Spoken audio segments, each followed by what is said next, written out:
Cafe in the building, steam rising from the stove. We switching lanes, they don't want it, they just pose for the smoke. If it's about that coffee, we got the roast and the toast. Shots fired from the French press, let it drip slow and boast. Mornings on the west, sun low, but the grind stay woke. Ghetto Cafe, steam in the breeze, cruising through dreams with a mug and some peace. No drama, just cream, we deliver with ease. On the coast where the light never leaves. Coffee with Rios, pour it up slow. Steam in the city while the sun lay low. Coffee with Rios, starting the show. Sip real smooth, let the wisdom flow. Coffee with Rios, pour it up slow. Steam in the city while the sun lay low. Coffee with Rios, starting the show. Sip real smooth, let the wisdom flow.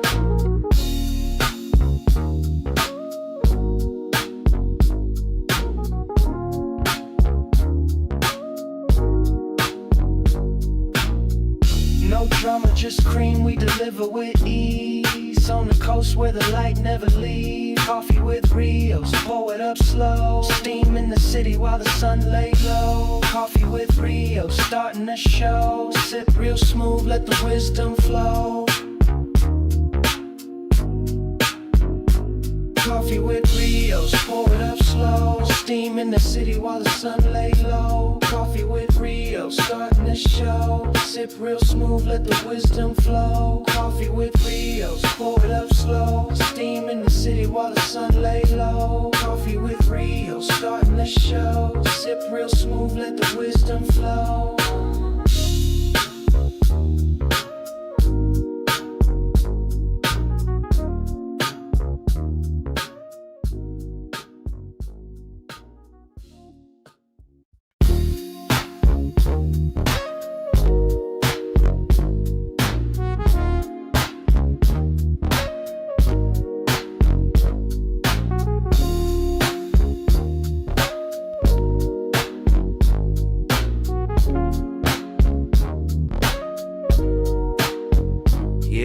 Ghetto Cafe in the building, steam rising from the stove. We switching lanes, they don't want it, they just pose for the smoke. If it's about that coffee, we got the roast and the toast. Shots fired from the French press, let it drip slow and boast. Mornings on the west, sun low, but the grind stay woke. Ghetto Cafe, steam in the breeze, cruising through dreams with a mug and some peace. No drama, just cream, we deliver with ease. On the coast where the light never leaves. Coffee with Rios, pour it up slow. Steam in the city while the sun lay low. Coffee with Rios, starting the show. Sip real smooth, let the wisdom flow. Coffee with Rios, pour it up slow. Steam in the city while the sun lay low. Coffee with Rios, starting the show. Sip real smooth, let the wisdom flow.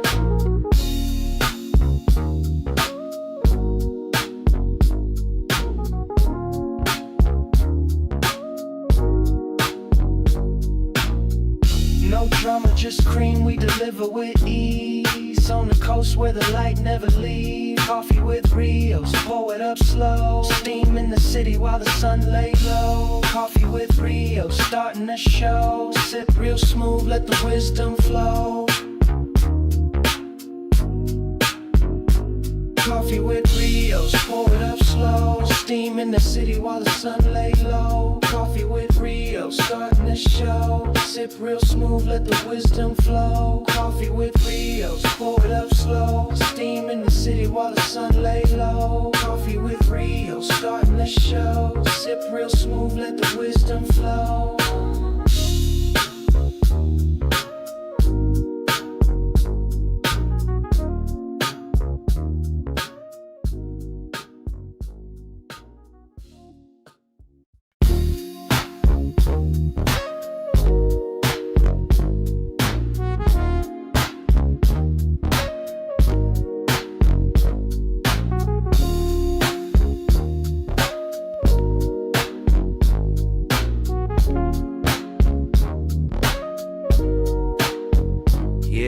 Ghetto Cafe in the building, steam rising from the stove. We switching lanes, they don't want it, they just pose for the smoke. If it's about that coffee, we got the roast and the toast. Shots fired from the French press, let it drip slow and boast. Mornings on the west, sun low, but the grind stay woke. Ghetto Cafe, steam in the breeze, cruising through dreams with a mug and some peace. No drama, just cream, we deliver with ease. On the coast where the light never leaves.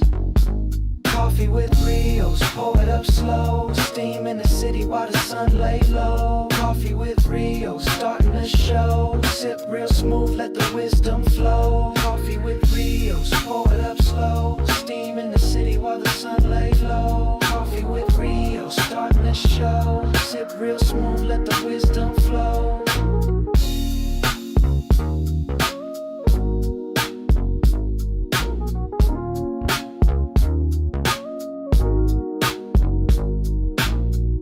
No drama, just cream, we deliver with ease. On the coast where the light never leaves. Coffee with Rios, pour it up slow. Steam in the city while the sun lay low. Coffee with Rios, starting the show. Sip real smooth, let the wisdom flow. Coffee with Rios, pour it up slow. Steam in the city while the sun lay low. Coffee with Rios, starting the show. Sip real smooth, let the wisdom flow. Coffee with Rios, pour it up slow. Steam in the city while the sun lay low. Coffee with Rios, starting the show. Sip real smooth, let the wisdom flow.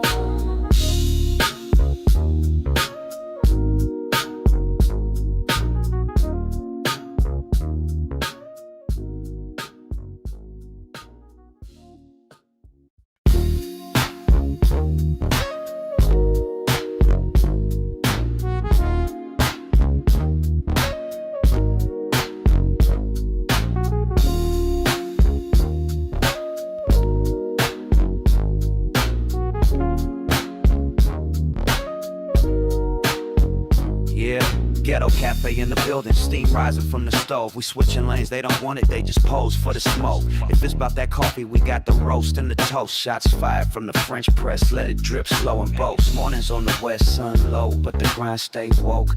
Ghetto Cafe, steam in the breeze. Cruising through dreams with a mug and some peace. No drama, just cream, we deliver with ease. On the coast where the light never leaves.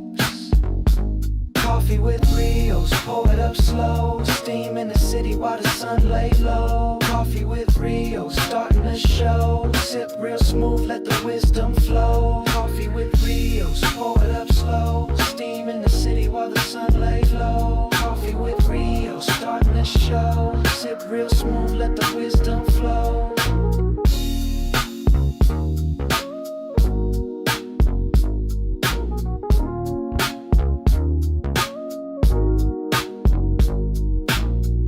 No drama, just cream, we deliver with ease. On the coast where the light never leaves. Coffee with Rios, pour it up slow. Steam in the city while the sun lay low. Coffee with Rios, starting the show. Sip real smooth, let the wisdom flow.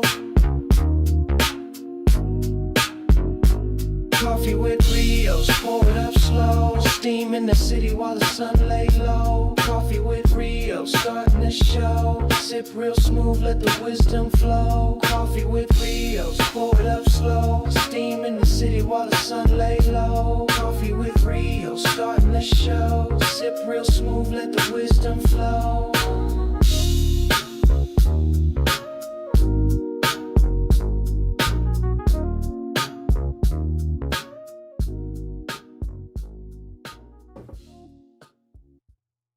My bad. Take it forever. But let's go. This is the AM Wake Up Show. Coffee with Rios, #1 morning show in the whole wide world. Craig, let's go. Ooh-wee. Been ripping and running. What's up, Ghetto Cafe? It is, what day is it today? Is it Tuesday? Tuesday today. Close this door.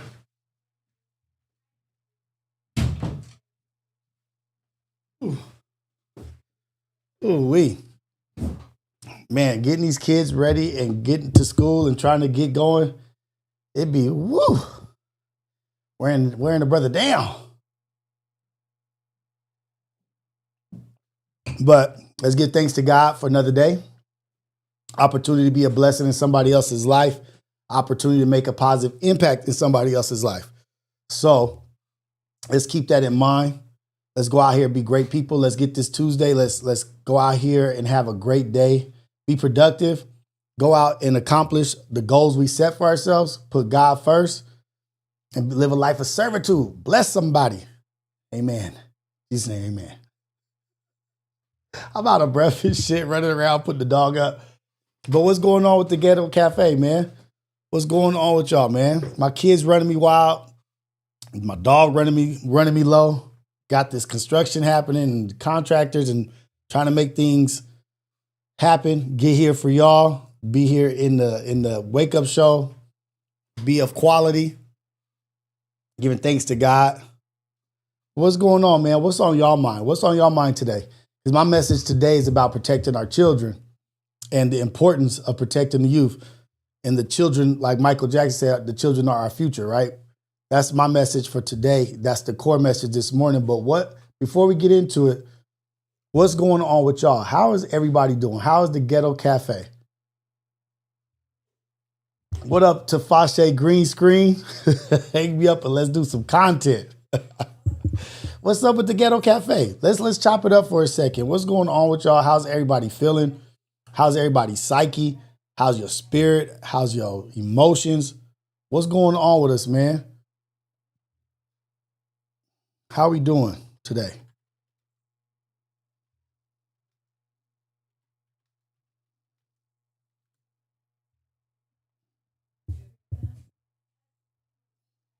Get your coffee.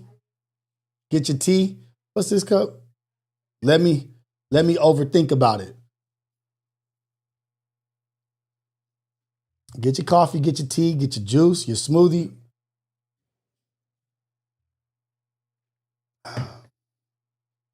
You have IQ, you have EQ, you have SQ, and you have AQ. The Q is quotient.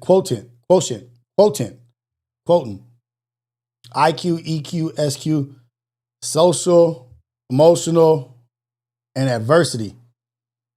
Are we good at all four of those? Some of us have high IQ, some of us have low emotional, low EQ, some have low social, some have high adversity. But let's work on all of those, just so y'all know.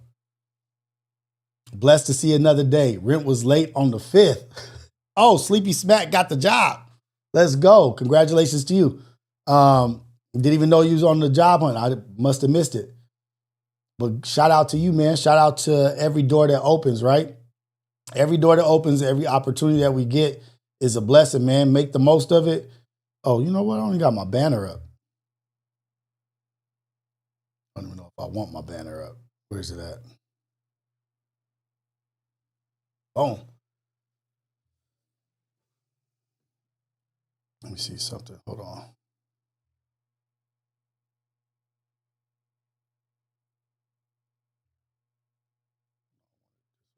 Boom.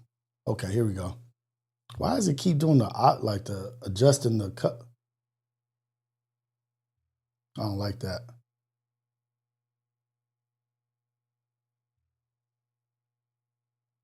Hold on, my bad.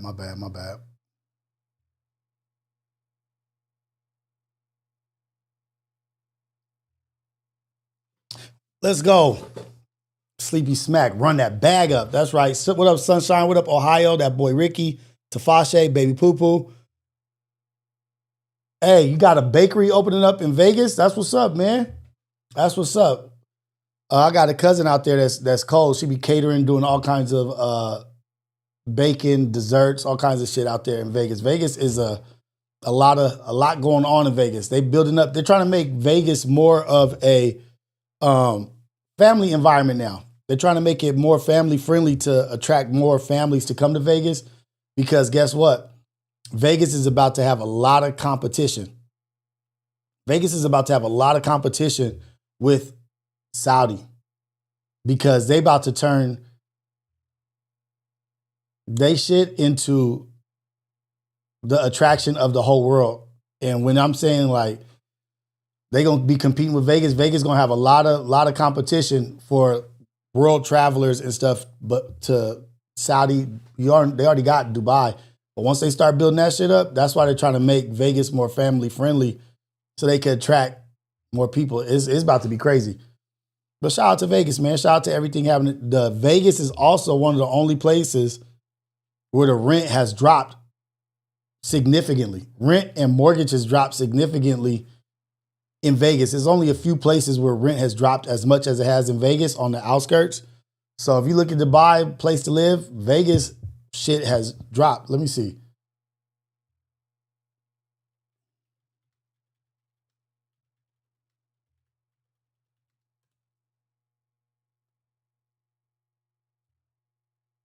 Fallen 13.6% since 2002. It has dropped 13%, the rent in Vegas. That's crazy. Damn near 14% rent decline. Georgia seen 13. And Austin's dropped 13 also? Damn, because of pandemic era growth. Damn. So Vegas, 13.6. Georgia saw 13.6 and Austin saw 13.4. So those are the places to go, man. Vegas doesn't tax income. Vegas has a lot of perks. Nevada has a lot of perks. They also have, I don't want to start talking about gun laws and gun stuff because it's such a hot topic right now with all the things happening across the country. You know what I mean? So, oh man, let me fix this. But I know a bunch of people that go to the fairs, the conventions and fairs out there and go get their weaponry and ammo up.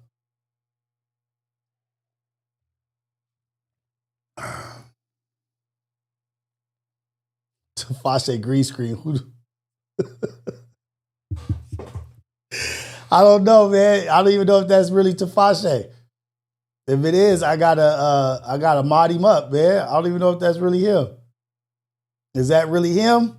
What up, Cali Bags? What's going down? But what I've been seeing and what I've been witnessing and what I want to pay attention to is the attack on our youth, the attack on children that I'm seeing. From what I'm seeing is that our babies are being unprotected. And I mean, that's across the board. Like the attack on youth, just even mind, emotionally, spiritually, there's an attack. There's a systematic attack on the youth. And we have to do our due diligence to combat that. We can't let that, because that's the last domino to fall, right? Is our babies. We can't let them have that. Have you guys witnessed what I've been seeing? Have you guys been seeing what I've been seeing? Not just under attack by the streets, gangs, systems, but by silence. People aren't advocating for like children like how I think they used to. People ain't really advocating for babies how they used to. Like even with this government shutdown, like I would say, do you guys think with the government shutdown that money or funds to children should be off limits? Like when the government shuts down, the one thing that should be off limit is funds that go to children, because they have nothing to do with this shit, right? Like, how can we stop funding like food services or health benefits to children? I feel like if you're going to take it upon yourself for us to pay you guys to be in a position that you're in, to run the government, to keep things running smoothly, the least you can do is provide the services to our children. Our children should always be taken care of and always protected. How come their shit gets hit also?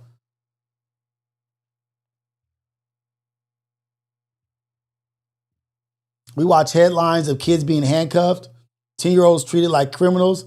I know there was a 9-year-old who got arrested for getting into it with his teacher. And it's always a certain child that are being zip tied and handcuffed. I think just in Chicago, some kids was being zip tied. They said, oh, well, we was going after the gangs and this and that in the apartment building. So he had to zip tie the children?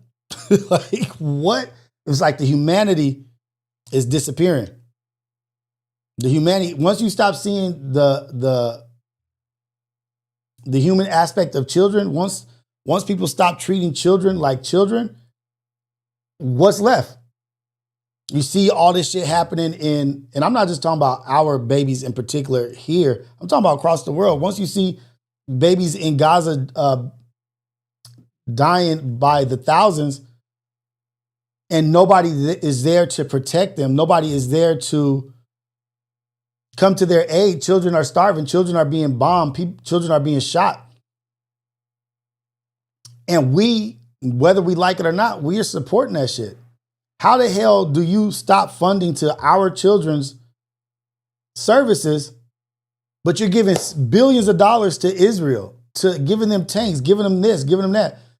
You're keeping that shit alive. Oh, the government don't shut down for them. It just shuts down for us. So you putting them before our babies? That's the shit that I can't understand. I don't get that shit.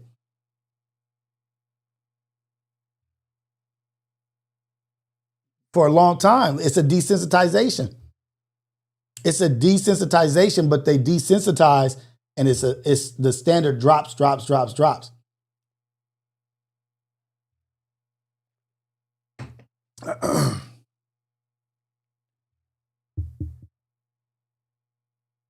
Like as a parent, it's like a crucial thing, like kissing your baby goodbye or off to school, or your child, especially young boys. Like young boys, young women too, yes. But your young boy, you send them out into the world, give them a hug, give them a kiss, say, hey man, go out there, be great, but what is it that you always say? Be careful, be safe. Don't do nothing stupid. Don't bring any attention to yourself that is negative. Because we have so many things that are attacking our children from all different angles, especially our boys. We have so many different things attacking our boys. We have the streets. We have the law that's supposed to be for us. We have our own people that are supposed to be for us. We have spiritual attacks, throwing this under the bus, saying this is horrible, this is bad. What do they choose? And it's like just regular ass shit that you want your child to experience. You have to have in the back of your head like thoughts of you got to say a prayer, put out a prayer, because shit, where is their safe space? Where is their safe space for them to just be themselves, where they can be naturally free and just rip and run and be crazy, be wild young men? That shit really haunts me. You know what I mean? Now I got a 19-year-old, I got a 14-year-old, and I got a 10-year-old. Elementary, junior high school, elementary, high school, and college is the dad that I am right now. And the thoughts that go through my mind and the prayers that I have to pray are like, damn, really? This is the world we're in? Like shit, I don't know why this is on my heart right now, but it's just like an awakening or an eye-opening thought or experience, like happened last night, the day before, whatever, but it's been on my heart like, damn, we have to be out here advocating and protecting our children, like even children that aren't yours. You have to see yourself in in the children, other people's children. You have to be on parent mode when you see a child being mistreated, or you see something happening that's not right. You have to step up for these children, even if they're not your child. Still step up, step in there and be like, hey, hold on. That's not correct. Don't just watch things happen. Don't let just be a witness to things taking place to our babies. You have to stand firm and stand up for them. Give them that confidence that, okay, I'm not out here by myself. There are people out here that love me that aren't just my parents also. Maybe their parents ain't protecting them, but we have to give them that confidence, like, so that they could go out into the world and like, okay, I know there are people out here who will stand up for me and advocate for me. The mom kissed her baby goodnight tonight. Like, I wonder if you're going to go to the football game. The dad, son, be careful. Like, shit.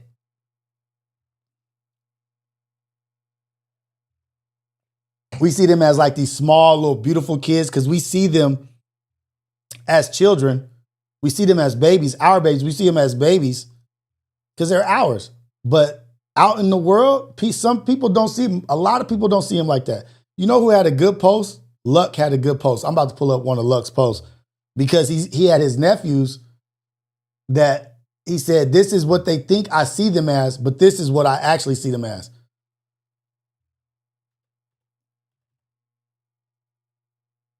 There we go.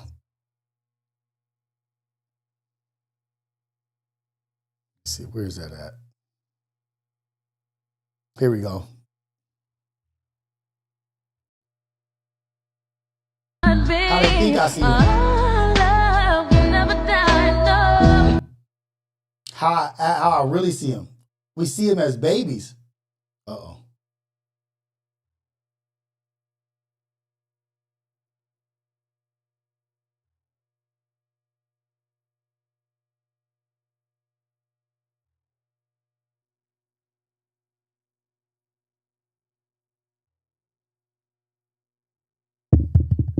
Uh-oh. Hold on, I'm trying to fix my mic. But you see how we see them as these little innocent little boys, little black babies, little black boy joy. That's how I forever see them.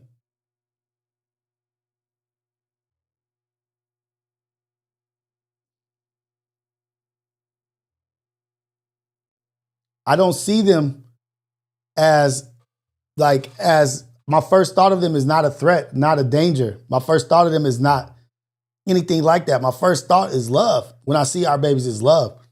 And that is if our babies ain't safe, somebody just said it.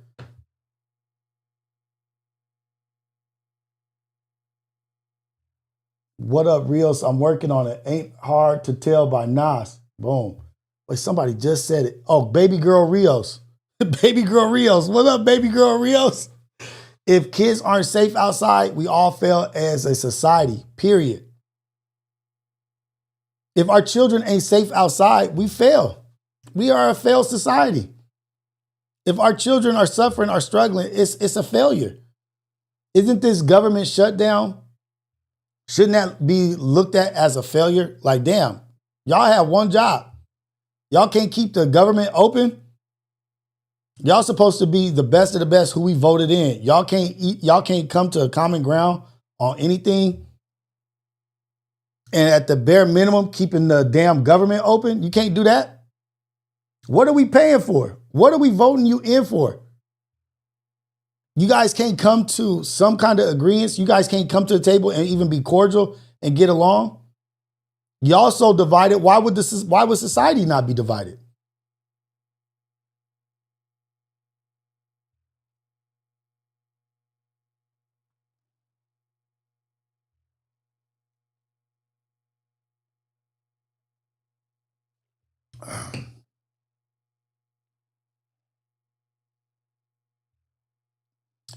Train up a child in the way they should go. Train up a child in the way that they should go. You know what I mean? Like, that's Proverbs 22. Train them in the way they should go. Be the example that you want them to be. But fuck, like, oh man, it's like disheartening sometimes. You know what I mean? Like when you think about some of this shit. Essential workers unpaid. Services delayed. Budgets frozen. Less protection, less resources.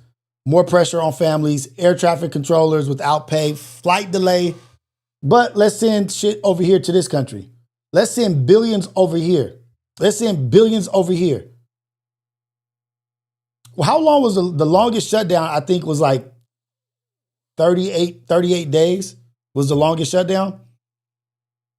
Oh, you know what we should do? Let's see what the White House has said. You know how you find out where the White House stands and how they feel? Just go to Twitter. Just go to Instagram. What's the latest and greatest from the White House? That shit is so funny that you could do that.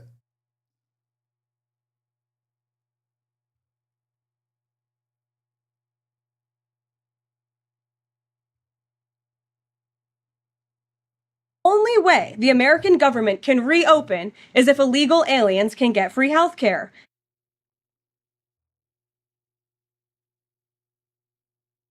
The Democrats' current position is that the only way the American government can reopen is if illegal aliens can get free health care.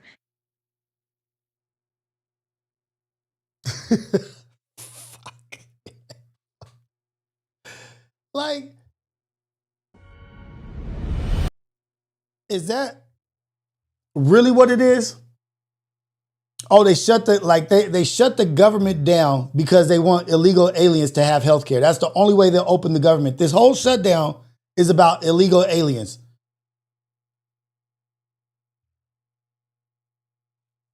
Like the simple-minded shit that's like, what the like.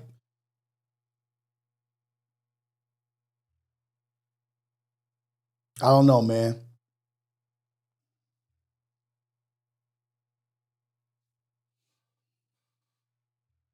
Got all these mass shootings. We got these assassination. We got people driving into churches, shooting people. They don't want to talk about it because it doesn't fit the right story. It doesn't fit the right complexion. It doesn't fit the right storyline or narrative for them. So they don't want to talk about it. But we are at a weird place, man.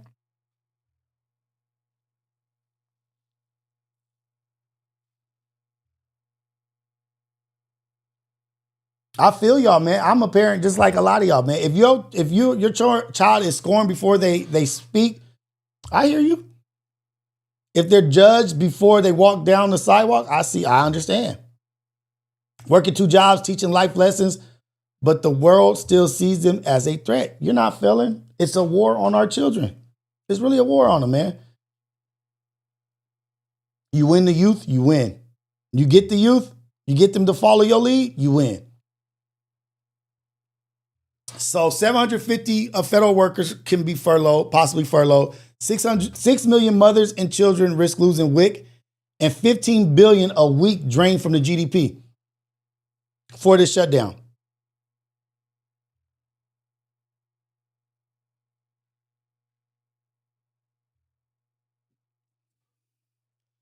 Is a shutdown? Okay, so this is my question to y'all.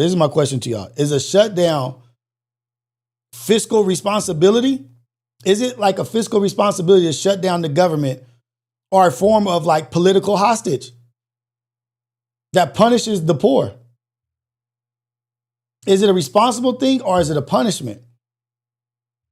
Shutdowns are being, like some would say, shutdowns are being leveraged, right? The only way that a party can have leverage, because the right has everything.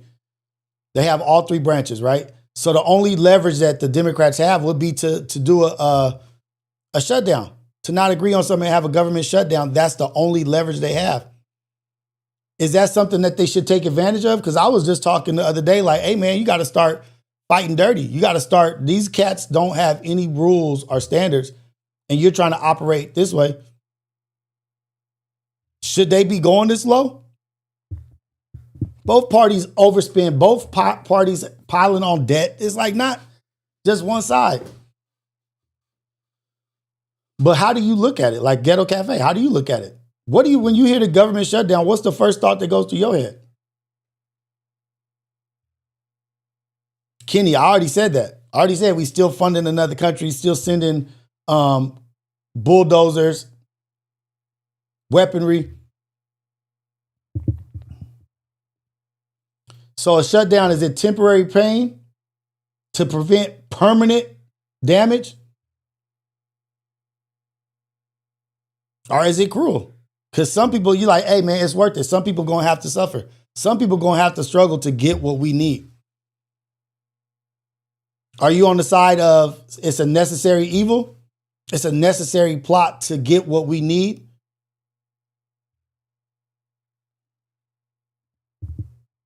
Or are you on the side of there's never anything worth risking women, mothers, children, support? That should always be off limits. We should never get to the point where divisiveness, division causes anybody to suffer because you guys can't get along. Because just think about it. Some essential workers are paycheck to paycheck. Some people are paycheck to paycheck. And a let go, a furlough, it might sound like, oh, you'll get your job back. But sometimes 1 week to 2 weeks of no pay is all somebody needs before they're on the streets. Not everybody is in a good position.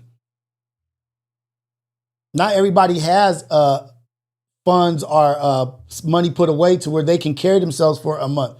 Some people are literally check to check. Some will argue it's economic blackmail. Like you're blackmailing these people using the poor as leverage.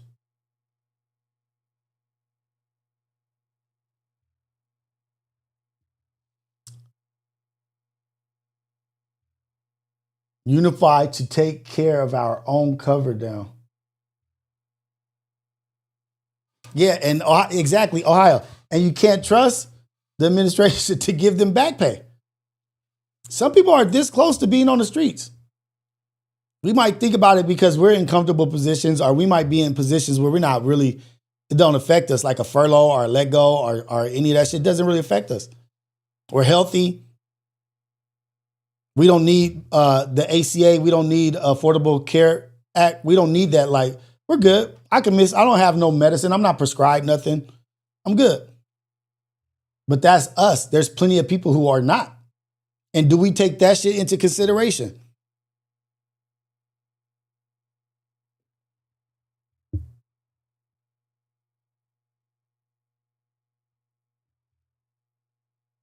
Government is made to work like our life pyramid. Explain that a little bit, Jess. Mormon and Amish take care of their own.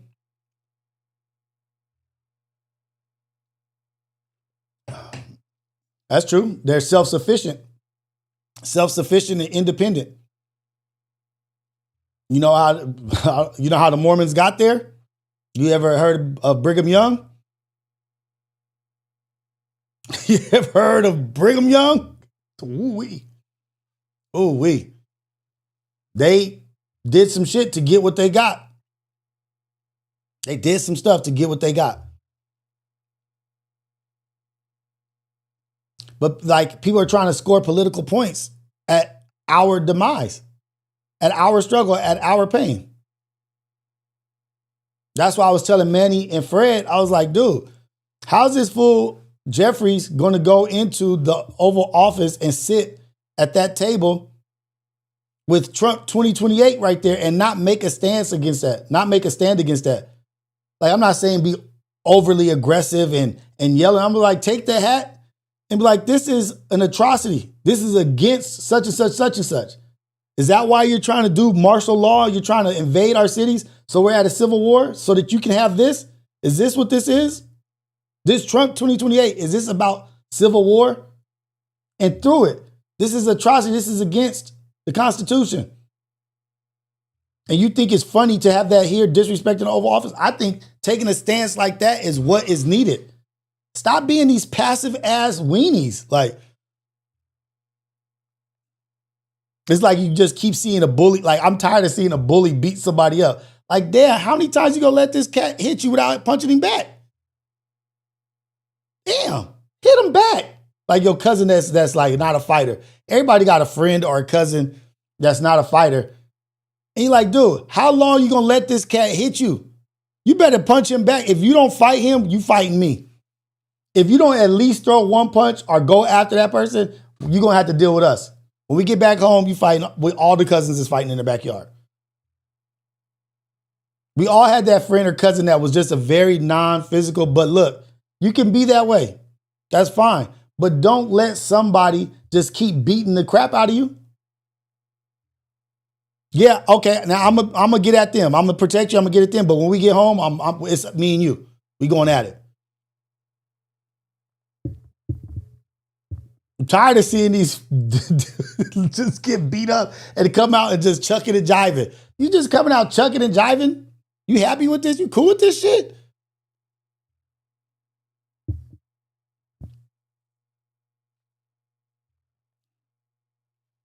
They neglect like the weightier matters of the law. They neglect those. Justice and mercy. If your government can't feed kids but can fund missiles, it's not broken. It's built that way. If it's like, it's not even a broken system. If they can send missiles to another country but not feed the kids or not give kids what they need here in their own country, it's not broken. This is literally how it was built. It was built for this kind of shit. The system is broken. Nah, it's working perfectly fine for them. Your well-being ain't in, your well-being is not on the front of their minds. Shit ain't broken. It's working perfectly fine. It's built this way. We just collateral damage. Collateral damage.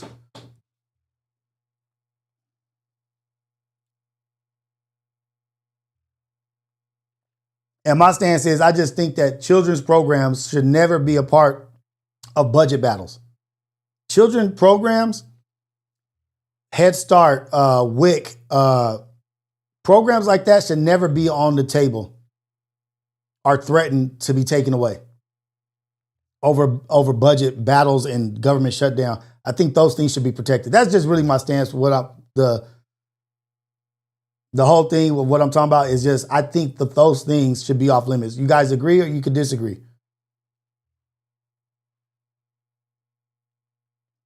They say, oh, if you make children's programs exempt, then that's going to make everybody say that claim for exemptions. Oh, if you make them exempt, why are we not exempt? Why are the handicapped not exempt? Why are this not exempt? And it's a bigger argument. There is a bigger argument there. But I just think foundationally, that shit.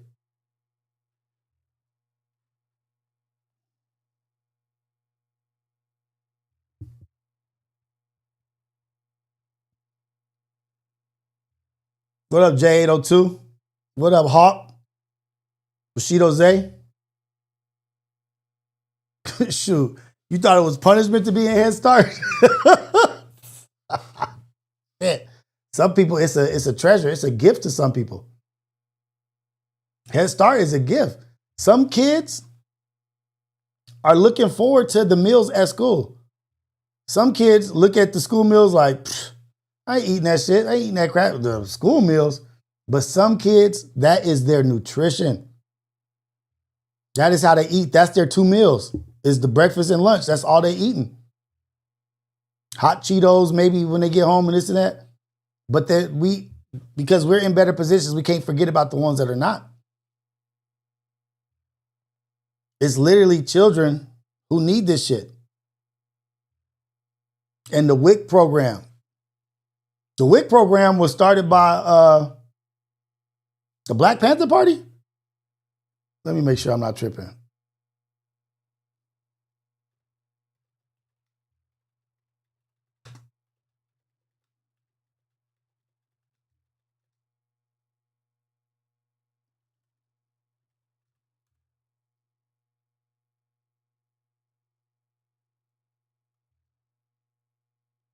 What was Black Party programs inspired? The Black Panther Party service emphasis free breakfast for children program, which began in 1960, demonstrated how community needs could be met through organized. Did not establish. Oh, dang it. Sorry. Their efforts in providing essential services highlighted the types of social needs that later WIC programs aim to address. So, what the Black Panthers fought for and what they were saying and what they were providing in the community led to WIC being created, or what they were focused on. Do you guys, wait, I don't want to, that's for a later date. I was going to talk to y'all about that. I'm going sidetrack. Do y'all know about Kwanzaa and the guy who brought Kwanzaa to Leimert Park and started Kwanzaa? They started that shit to counter at the Black Panthers, and he was an informant for the law enforcement.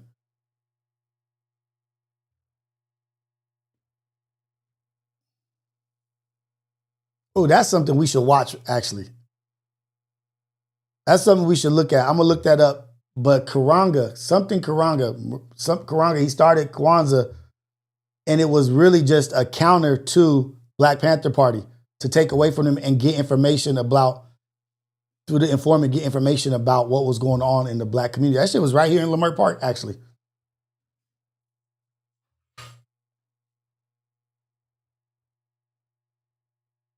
What up, Bushido? I see you.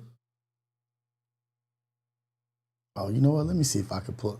I don't know. I need to ask this fool Pun how he be looking at these reaction videos and not getting demonetized. Every time I pull up a video to look at, I always get demonetized. It always hits me with a strike. I don't know how this fool be looking at his shit all the time. Hold on.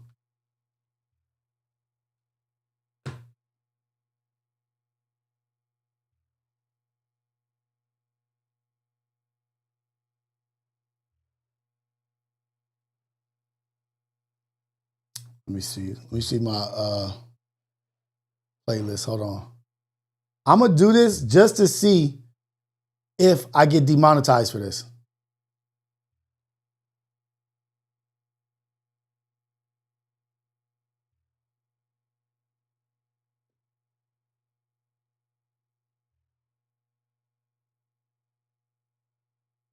Where's this shit at?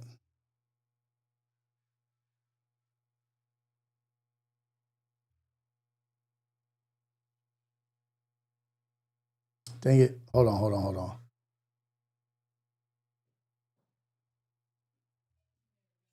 Oh, thank you, baby. Oh, here we go. Come on in. This Judge Joe Brown. Maybe I'll tell you a whole lot love of this stuff. dude. Love Judge Joe Brown. Love this dude. If you guys don't know, Judge Joe Brown is the shit. Let me read some of this. Did Pun's stream get clipped yesterday? Did Pun's stream get clipped? I don't even know.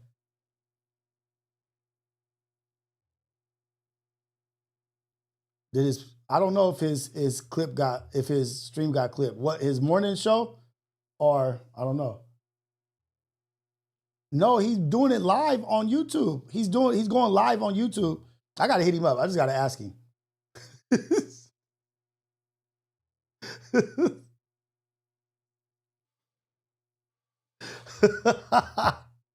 Hey, Solo, thank you, man. That's what I'm trying to do. That's exactly what I'm trying to do. That's the exact reason why I'm here. You just kind of like let me know I'm doing the right thing. Good. So go bounce to somebody else's. It's all good. More power to you. But I'm not here so you can be entertained on some goofy shit. Go do some goofy shit somewhere else. I got more important, more valuable shit to do than to entertain you and make you laugh and entertain you. That's not what I'm on. Never knew. Watch the whole interview here on INeverKnewTV.com Premium. Kwanzaa promotes powerful principles like unity, self-determination, collective work, responsibility, creativity, faith, and much more, right? However, some question the intentions behind this creation, suggesting that it may have been designed to incriminate Black people with the support from SIS unit and the FBI. What are your thoughts on the origins and purpose of Kwanzaa? SIS unit was a Special Investigative Services unit of LAPD, Los Angeles Police Department. I went to the first Kwanzaa. It was in Leimert Park, 1966. And I noticed something that was going on. Some of the people with his organization were walking around taking shorthand notes. Not long after that, the FBI started hauling in a lot of us students, and they started questioning us verbatim about, did you say so-and-so? What if I did? You know, free speech, MF. First Amendment, MF. I have my rights, MF. So you start noticing that, like, the FBI and the questions that they were asking were questions like verbatim about things that they went over at meetings, and he's like thinking like, how the hell y'all know all this shit? And this is, I'm gonna let him. Don't use that language. So it's a crime now. This kind of thing was going on. And see, what Kwanzaa was designed for is to get Black folk talking, because Ron Karenga was a snitch. He informed on the Black community. He pushed the Swahili. Because it is goofy. And that's my opinion and my outlook. It's some goofy shit.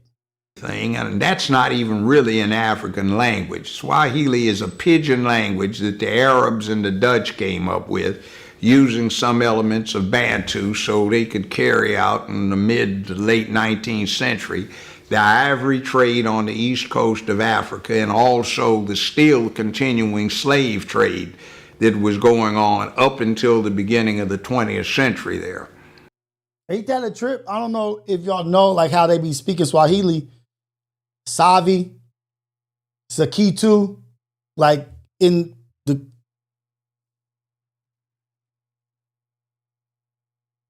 Kiwi.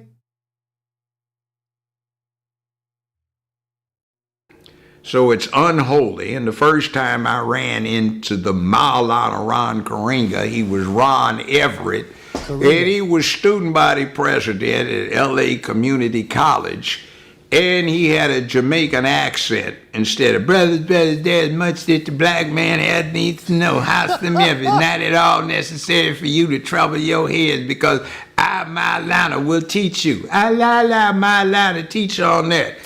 So what was going on is in 1967, 68, 69, there was this big thing about black history, black studies, and it Vic Damone. UCLA, we were trying to set up Keyways. the Black History Department, and Chicanos were trying to do the same thing, the Asians and Native Americans, and we took over Have a good one, Solo One. Peace out, brother. Go have a good day. a building that they were going to tear down called Campbell Hall. Yeah, So I that's my day up. recruited John Huggins, who became Minister of Information for the Southern California chapter of the party, a Bunchy Carter, who had formerly led the Slausons as a gang. He had done some time. He went in illiterate. He did what Malcolm did, inspired by Malcolm. He said it memorized Webster's dictionary, and he came out quite literate and wrote poetry, and I recruited him to the school. You got Geronimo Pratt, G. He had done 4 tours in the NAM. He was a Green Beret sergeant. He was a smart guy. Elaine Brown, who'd been a secretary at UCLA, we recruited her. Nathaniel Clark, brought them all in. They were Panthers. Okay, so we were setting up this This dude is dropping some dimes right now. Like, this shit is crazy. I would love to talk to this dude. history program. Some wanted to call it studies, but we said history, but studies, whatever. And Ron Garingo wanted to come in and take it over. And he wanted to set up a program in what we called usology to inculcate students with his dogma, with this us organization. Everywhere we are, us is. And we had done something that was interesting. I'd mentioned earlier that Kareem Abdul-Jabbar, Big Lou Alcindor, was a classmate of mine. And when we got to UCLA in 1965, just as as he talks, as he shares his stories, and he like includes certain details, it's just like this dude's life was incredible. Like, he was rubbing elbows and sitting in rooms with incredible, legendary people. Every time I hear this dude talk, he's like just dropping some shit that's like, what? there were, with our freshman class, 145 black students out of 62,000 full-time students. 73 grad students and 72 undergrads, and there had been more black students at UCLA when Jackie Robinson, Don Barksdale, and Kenny Washington were there back in the late 1930s. Okay, so we did something. We formed the BSU in early 1966. Black Student Union. My daughter just joined her Black Student Union at her school. Let's go. We started doing some things, and we got the faculty to commit to letting us get in a block of 250 black students, which drastically expanded to 145 that were in at that point in time. The first block of 250 students we got in through an affirmative action program that we conceptualized and came up with, one of the first in America, which is, by the way, what we drafted What? looked almost exactly like Justice Roberts' majority opinion supposedly outlawing affirmative action. Oh, Jess, that's the point. That's really the point. What you just said right now, that's the point. Like, to get those, the ones that don't want to be on some better shit, to get rid of them. Like, I want to get rid of those people. Like, I want that energy not to be here. Like, I don't want somebody that just wants to be entertained and laugh at 8, 9 in the morning. That's those that drop off in the chat. It's actually purposeful. Like, I want them to leave. Like, I really do. Like, I want them out. I want to, if I drop down to 13 people that only want to hear good shit, that I want that. I'd much rather have that than 500 bullshit listeners. It didn't. It just returned it to being race neutral, which, when crafted, worked out to the same thing. But in any event, we got in the second group of 250 students, but we were lax on that group, and they weren't too strong. So Ron Karinga started slapping some of them across the head, threatening them, and particularly alarmingly intimidating the young black co-eds. So we had a series of meetings at Campbell Hall that were really hostile about this whole thing. The Panther Party, FOI from the Nation of Islam, the Nation of Islam generally, the Black Student Alliance, and the Black Student Union. We were unalterably opposed to what we thought was a sickness through the US organization to try and impose this personality-centered cult on the people, all right? So there had been some meetings that were very hostile leading up to this. And on the day in question, I was there. And he's talking about the guy who started Kwanzaa and was funded by the law enforcement. He was an informant for law enforcement, and he started Kwanzaa. The guy he keeps saying Karanga, I can't pronounce his first name, but he said the dude who was the usology and was doing the slapping the weaker co-eds up against the head and like trying to intimidate.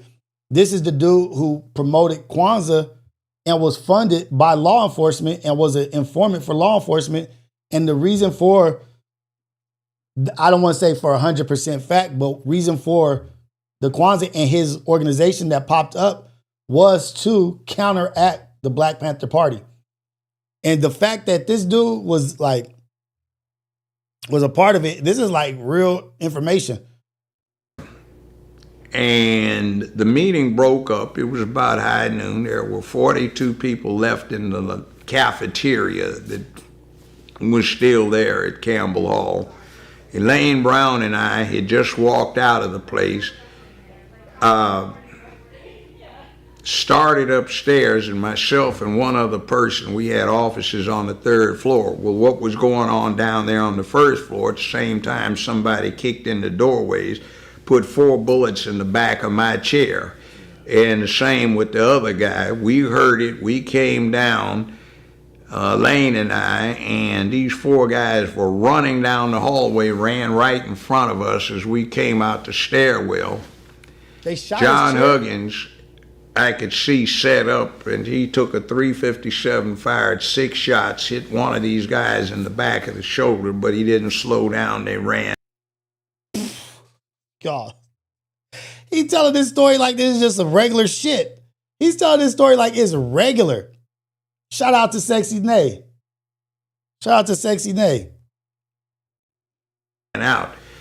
John collapsed, and I went in there, and blood started bubbling out of his mouth. Bunchy was on one arm, his elbow. He was moaning, and then he collapsed.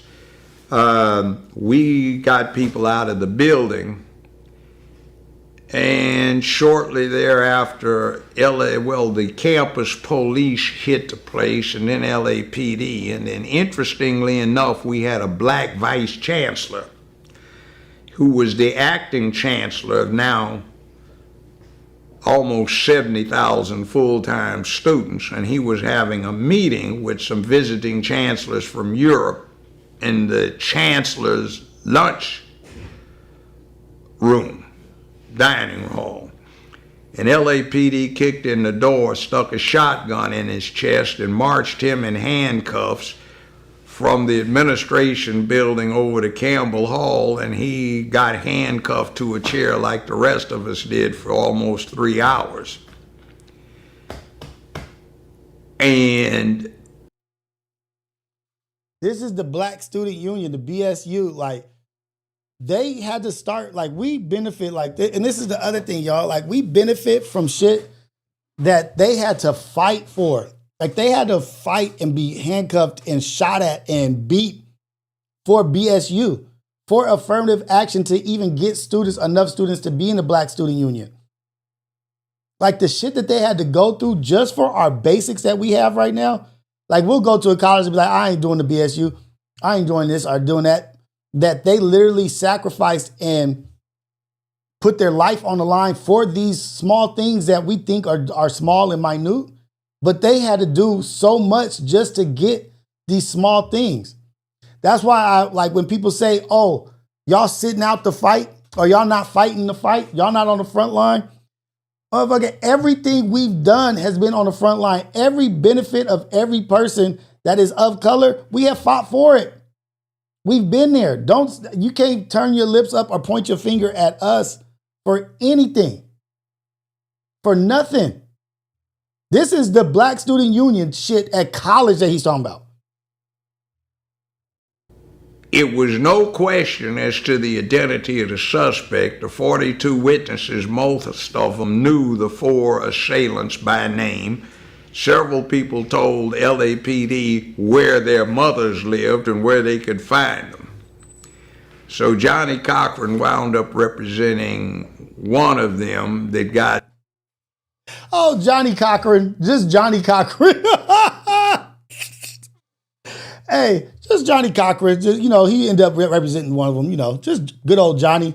He be just throwing names out like it just nothing. That surrendered himself as an accessory, and another one who was his twin brother. And they got convicted of second-degree murder. They were sent to a penal camp. They walked off after 2 days, and 48 hours later, the All Points Bulletin, the APB, was dismissed against them. And a year after that, I saw both of them at a function that was being held at the Palladium on Hollywood Boulevard. A guy named Ayuko Babu, who for years ran the Pan-African Film Festival in LA, myself and several other people, we were raising money for Frelimo, the Mozambique guerrillas. We had actually gotten them a shipment of brand new combat boots and had a whole DC-8 airliner filled up with them, and the State Department seized all of them because they didn't favor the guerrillas in Mozambique, Frelimo. So we were raising money. We had Aretha Franklin, Pharaoh Sanders, Oscar Brown Jr., Gene Pace. We had Stevie Wonder, Taj Mahal. They did a concert that lasted from 7:30 in the evening until 6:45 a.m. the following morning. Stevie was tremendous. Wow. They all volunteered to do it for free, and we did raise a considerable amount of money for Frelimo. Well, the US organization wanted to be paid $5,000 for a boot dance, which would be about $60,000, $70,000 in today's money. That's Karanga, the dude who started Kwanzaa. The interesting thing is I'm walking around in the audience when who do I see? The Ali twins, who were convicted of being accessories to the murder of John Huggins and Bunchy Carter at UCLA. I said, what the hell are you doing here? Oh, we just walked off. My mother-in-law was at that meeting with Bunchy Carter at UCLA. She was a part of that BSU, Black Student Union. My father-in-law started the first black art gallery in Los Angeles, but she was a part of the Black Panther Party and a part of the BSU, and she was at the meeting when he left. and was just talked to him right before that. You know, 25 years later, they tried to turn themselves in because they got tired of looking over their shoulders, and California said, we aren't interested, go on about your business. So they wound up serving 2 days in a penal forestry camp, and that's it. How bad, I spoke to Professor James Smalls, right? And he was telling me how bad informants were during that time. Like, how bad was it with informants during that time? Years later, through Freedom of Information, I requested information, and I'm looking at the redacted list of organizations I'm familiar with. I said, God damn. Said, there are more people redacted than named in here. So I said, I know who this is because they're describing them. I know who that is from the description. Said, hell, they had more informants than they had legit members in there. See, when we get these calls for unity right now, people just don't understand. You just cannot unify with everybody because they look like you. Because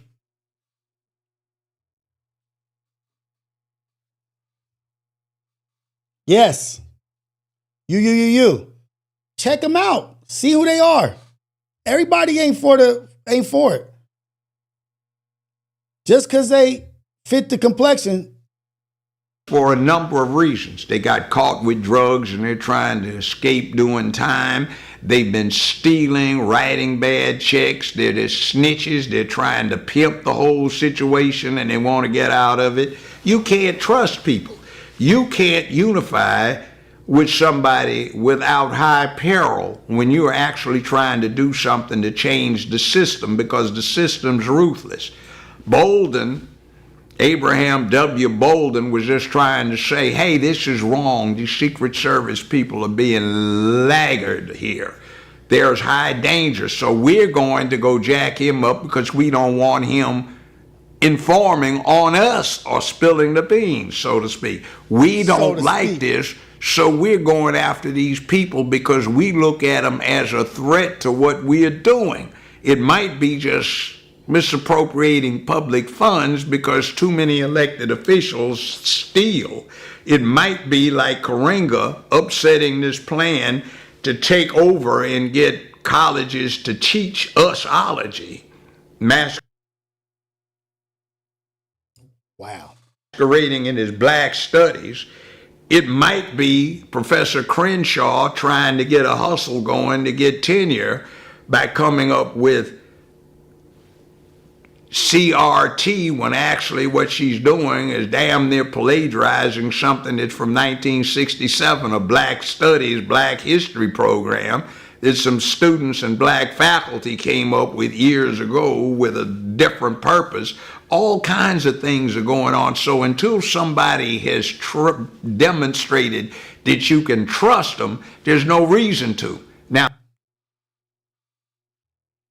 until they have demonstrated that you can trust them, there is no reason to. Damn. Until someone has demonstrated a reason for you to trust them, don't. Damn. Judge Joe Brown. Now, there's a book called The Glass House Tapes 1 and 2. I have a new paperback copy. But if you want to get one of those now, the books range from $1,500 to $2,500. Why is that? Louis Tack is rare. Louis Tackwood, I knew him. We thought the brother had just gotten back from the NOM where he was a medic, and you know, things happened because people went out on patrols in the communities. Sometimes it got hot and hostile, and the US organization was going around killing activists in the black community. And LAPD wound up admitting when they were investigating these two homicides, they say, hey, we can't meet up at the precinct.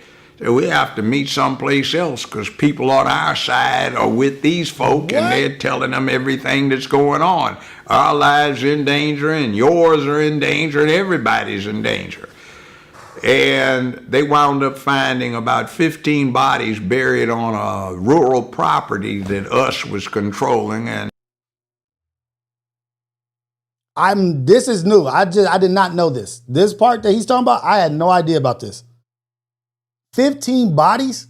The US organization? Usology?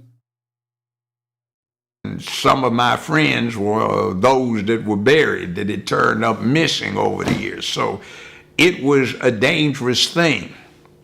But all of this going on, we got to the point where you are looking at everybody sideways because you don't know who the crooks are. Now, back to Louis Tackwood. He's treating people for these injuries that are occurring, right? Well, when I was in law school, for extra credit, I wrote it as murder trial, right? So I'm taking notes on how this works. You know, I intend, if I got to do it, I'm going to practice criminal trial law. I said, that's Louis Tackwood. What the hell? Is he being a snitch or just a witness? What's your name? My name is Louis Tackwood. What is your position? I'm a lieutenant with the SIS squad at LAPD. I said, oh, hell, damn, you know, damn.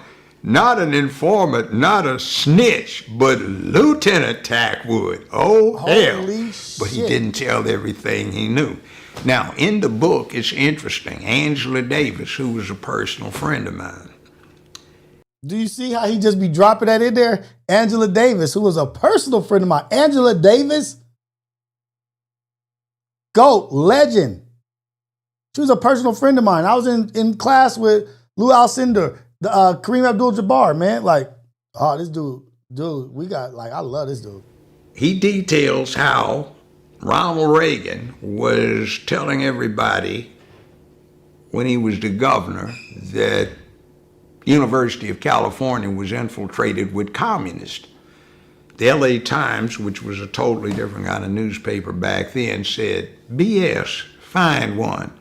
So he came up with Angela Davis. He and Evel Younger, who had been the district attorney for Los Angeles County and then attorney general for the state of California.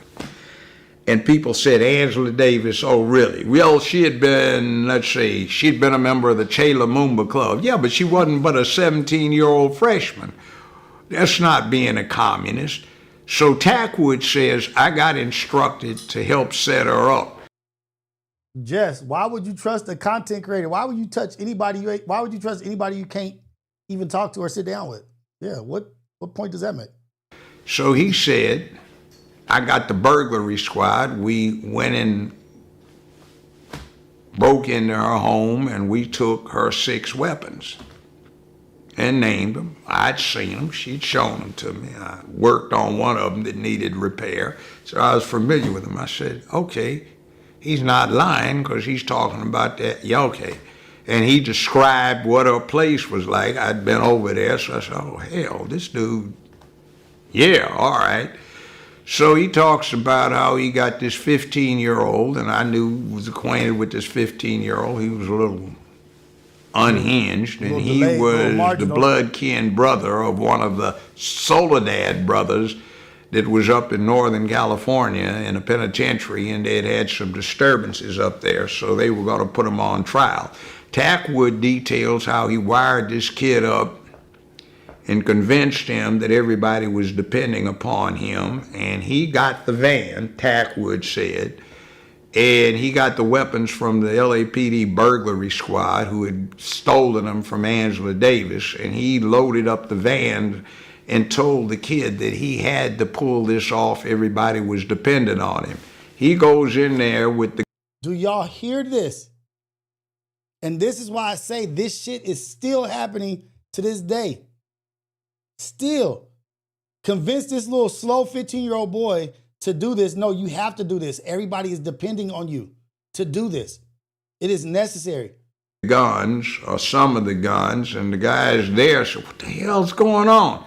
Said, well, we're here to break you out. Tackwood detailed the story that he had planted in the kid's mind and how it was supposed to go. They wound up having the Kern County Courthouse shootout, and the rest became history.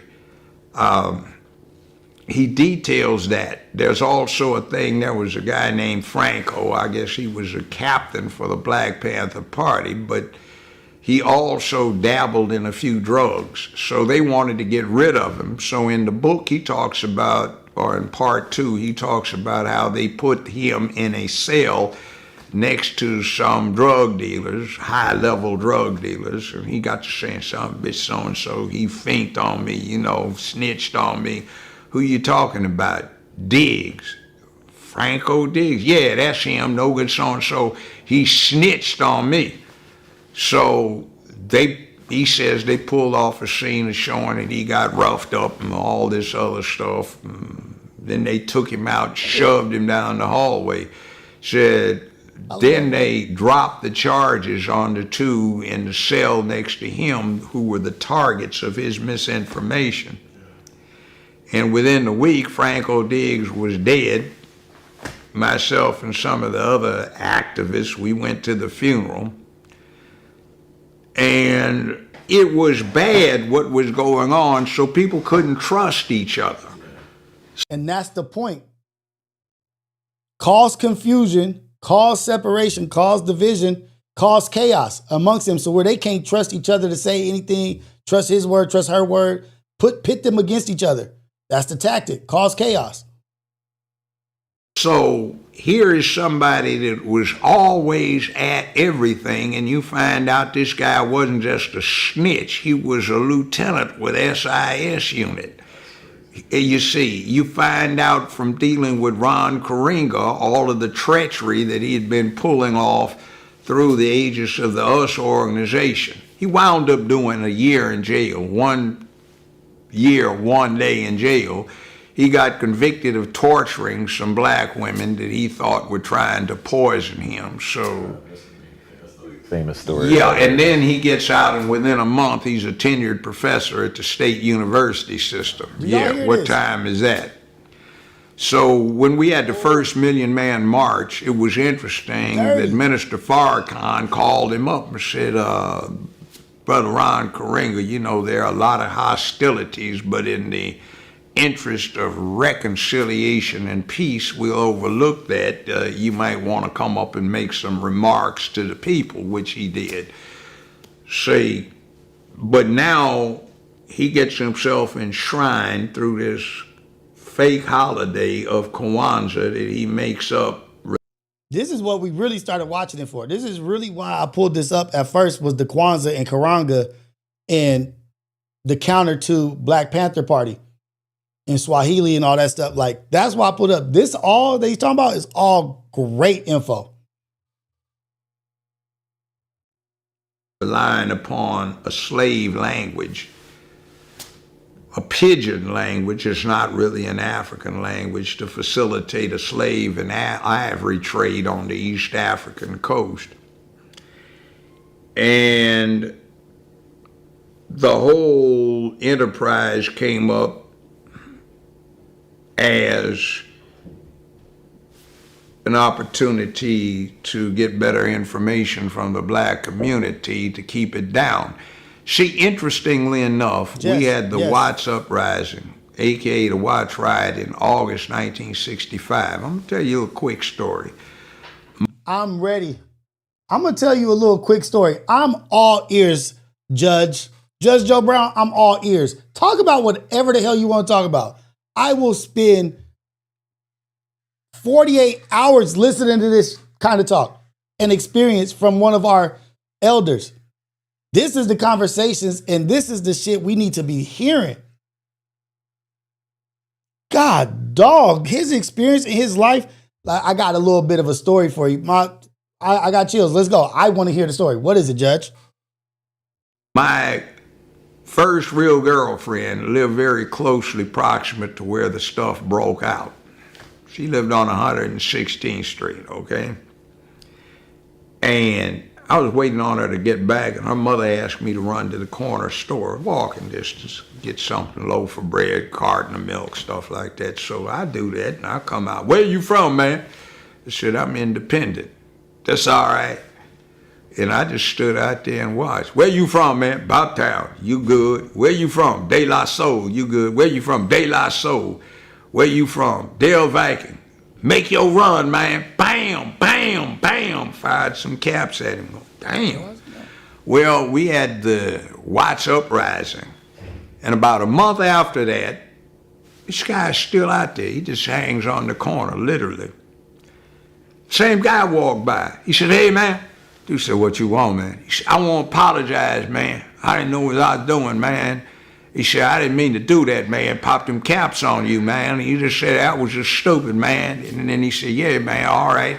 Burn, baby, burn." And they shook hands. You know, that was the thing. Montague the Magnificent, he was a DJ. He'd come up with that a couple of years before, about 1963. "Yeah, 4 more bars for Compton, man. 4 more bars for Watts, man. 4 more bars for Crenshaw, man.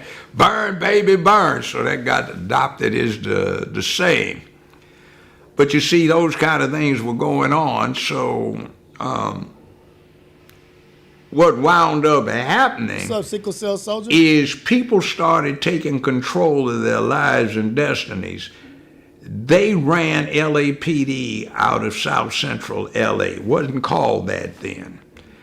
And they had to send in 14,000 troops in the National Guard Division. I mean, they had 1917 Brownings on bipods with live ammo belts, you know.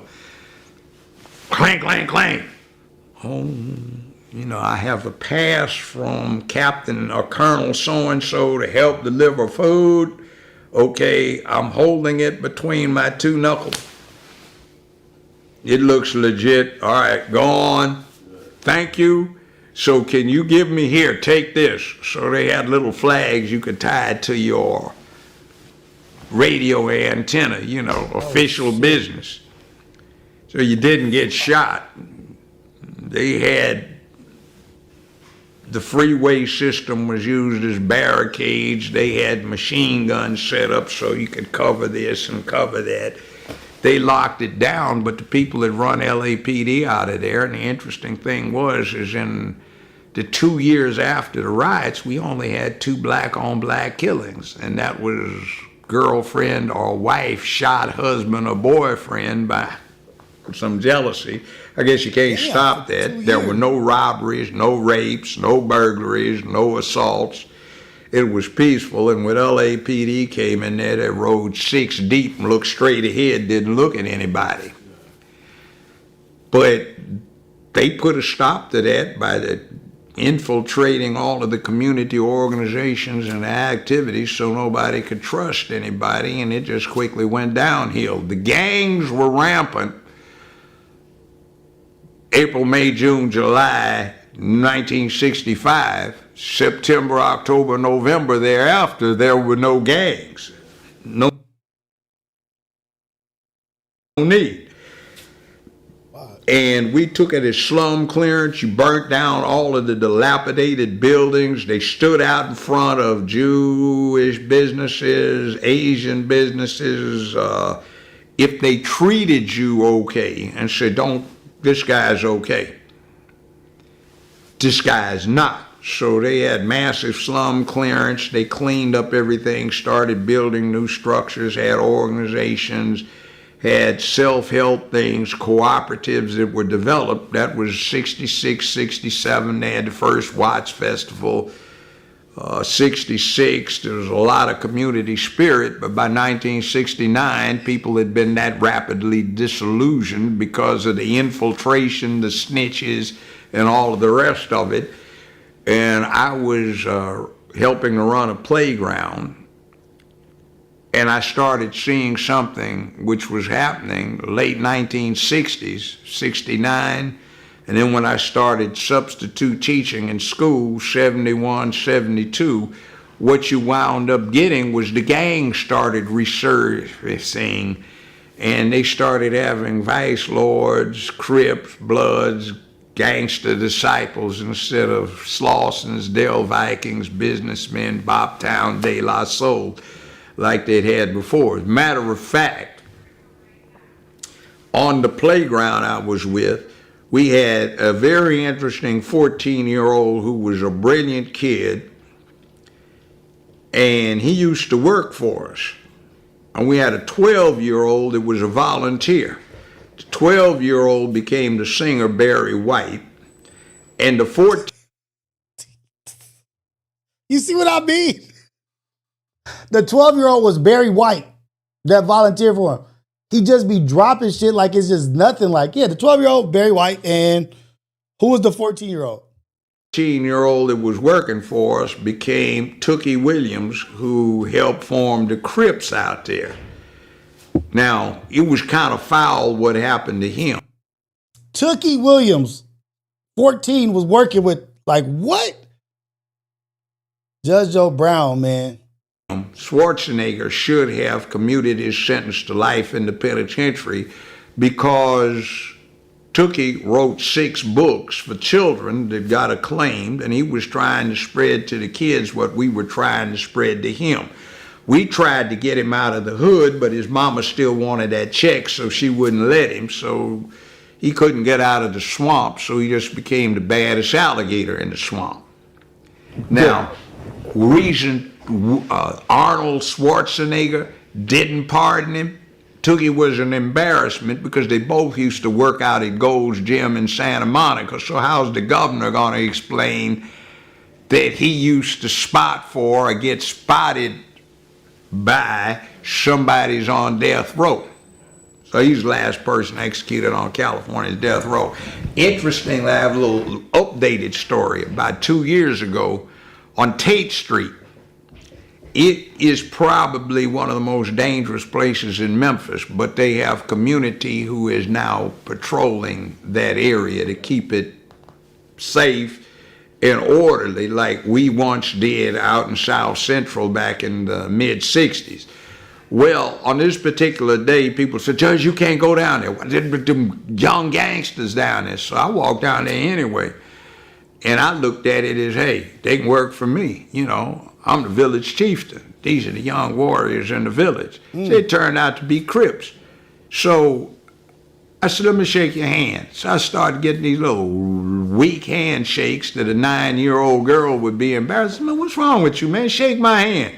What you mean? I said, Tookie would have crushed your fool hand. What you say, Tookie got your Tookie name in your mouth? I said, because he used to work for me when he was 14. So I talked to him about 30 minutes, and it was interesting.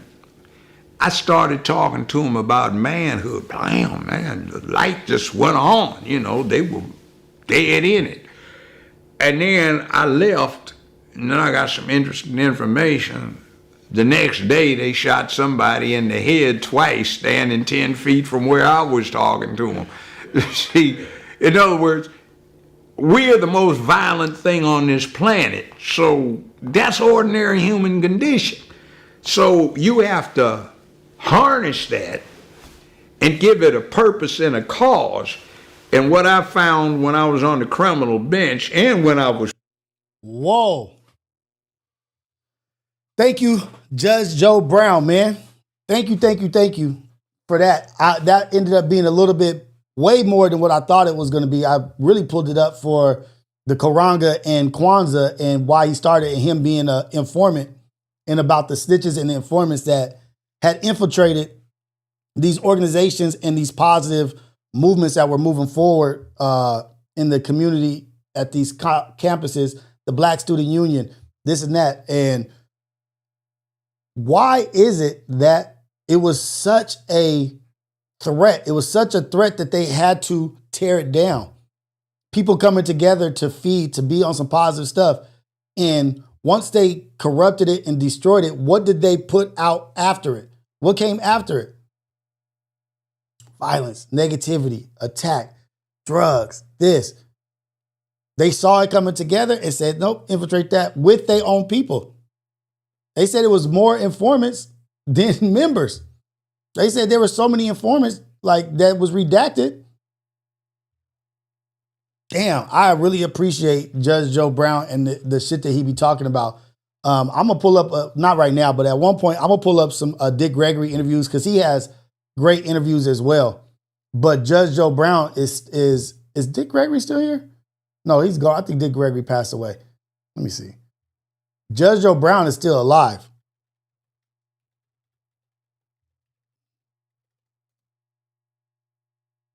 No, he's still here, 84 years old.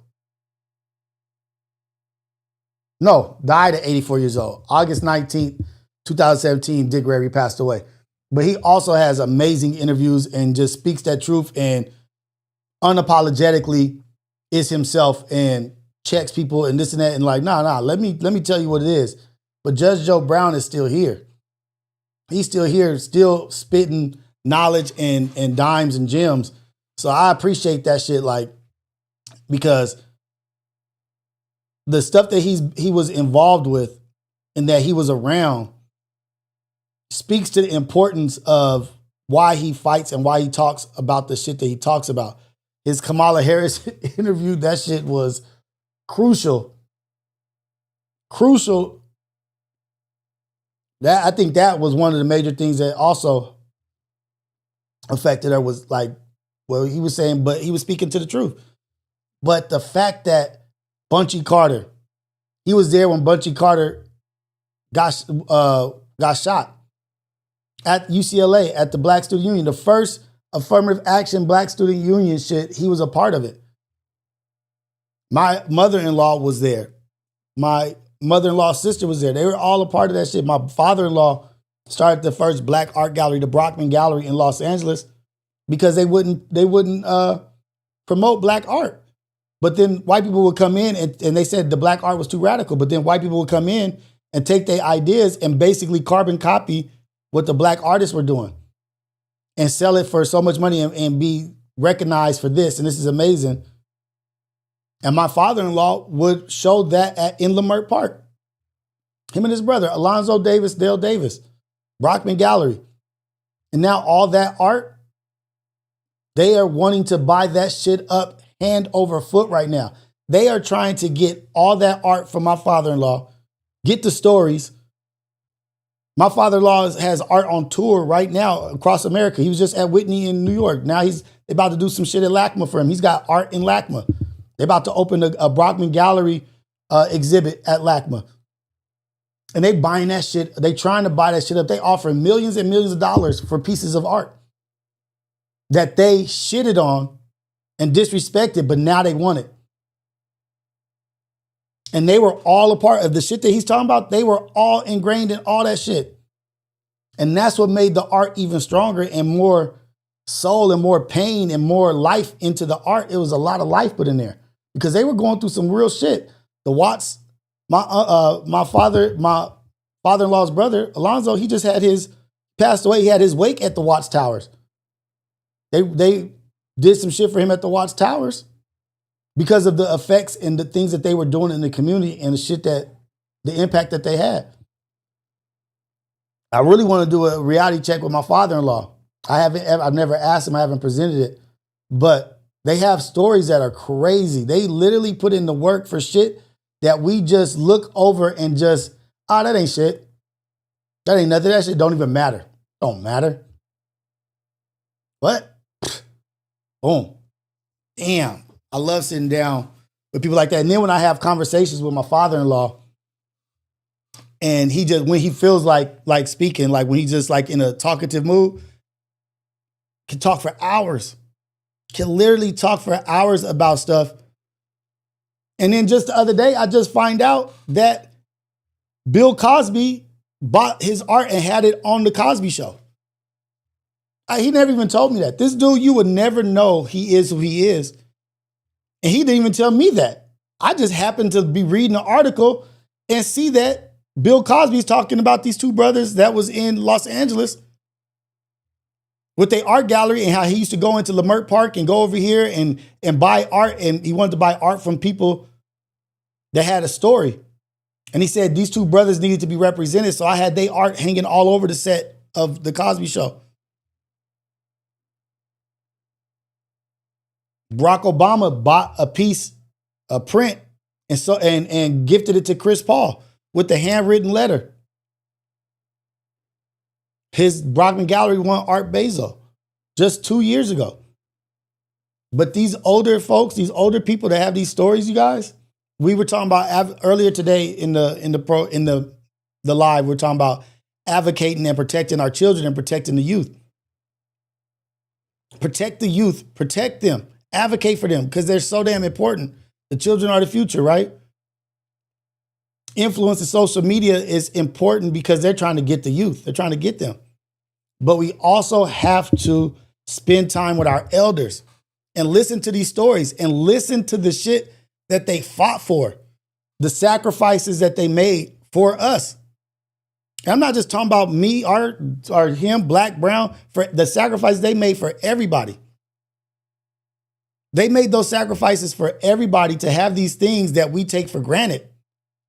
We take all this shit for granted, like, I'm good. They were dying to have these programs. They were dying to have these opportunities, dying to get in this position, dying to be here. And then to go on and become a judge. Like, damn, like I could watch his interviews forever. I need to find out what the name of that book was, Ohio Ties. What did he say? The glass ceiling, glass door, $1,500 book. I don't know. I want to look that up by Lieutenant Tack, who wasn't just an informant, wasn't a snitch. He was a lieutenant that infiltrated. How important was it for them? How important was it for them that we don't succeed, that we don't come together? And people say, oh, that's victim mentality. Oh, you guys are victims. You playing victim. We're playing victim. But what about the predator? What about the person that was doing this shit? They were literally doing it. So obviously something happened. Something took place, and there was a reason why. Why do they not want that shit to take place? Ah, man, y'all got to pull yourself up by your bootstraps and this and that. When they spent billions of dollars to stop that. They had a counter to that. Are you going to acknowledge the counter? Victim mentality. Are we going to acknowledge the fact that there was a counter to productivity, to positive, to individualism, to community gathering, to building the people up? There was a counter to that. Why are you countering that? Oh, you dropped it in the chat? Damn it, I missed it. My bad, Ohio Ties. I didn't even get it. But shout out to Judge Joe Brown, man. That was dope. That was really, really dope.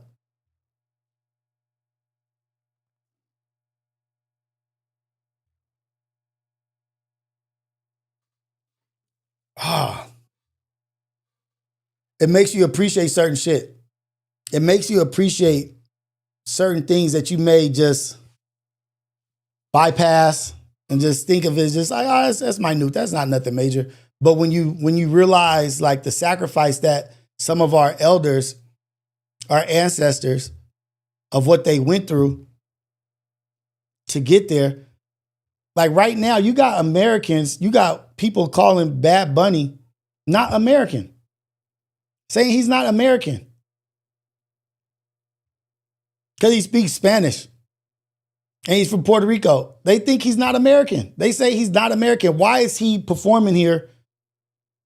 They don't even know their history. They shit got scrubbed so bad that they don't even know their fucking history. They calling him un-American when he's Puerto Rican. One of the biggest stars in the whole world. They don't even know that he's American. All they see and all they hear is they see what he looks like and they hear what he sounds like. And to them, that's not American. American is them. White nationalism, that Christian white Christian nationalism, evangelical, just because he speaks Spanish and he looks like that, he's not American. Yeah, I get some people I don't listen to his music either. But I'm going to start listening to it so I can hear what he's talking about when the Super Bowl. I don't listen to his music. He is one of the biggest artists. How is that not a plus for the Super Bowl?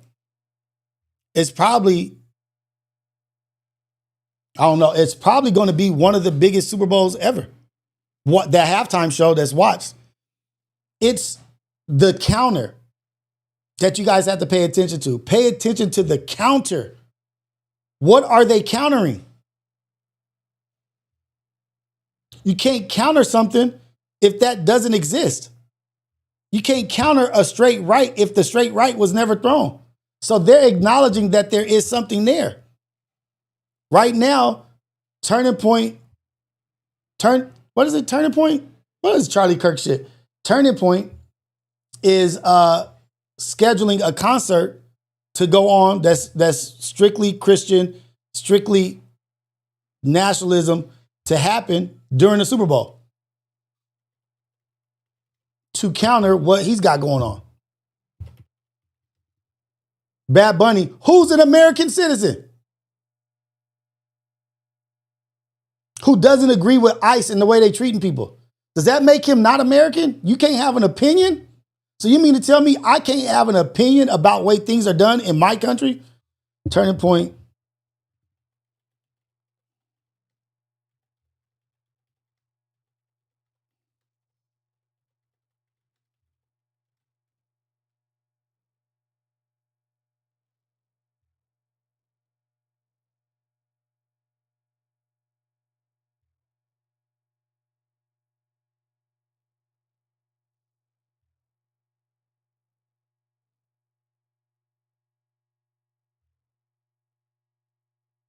Let me see if this is even real. Be done here is that Turning Point USA needs to host a counter-programmed halftime show starring the only sincere band that has kept going with a fully Christian theme, as you say, Celine Dion. from day one. No, American band, American. Get that Canadian nonsense out of here, Luke.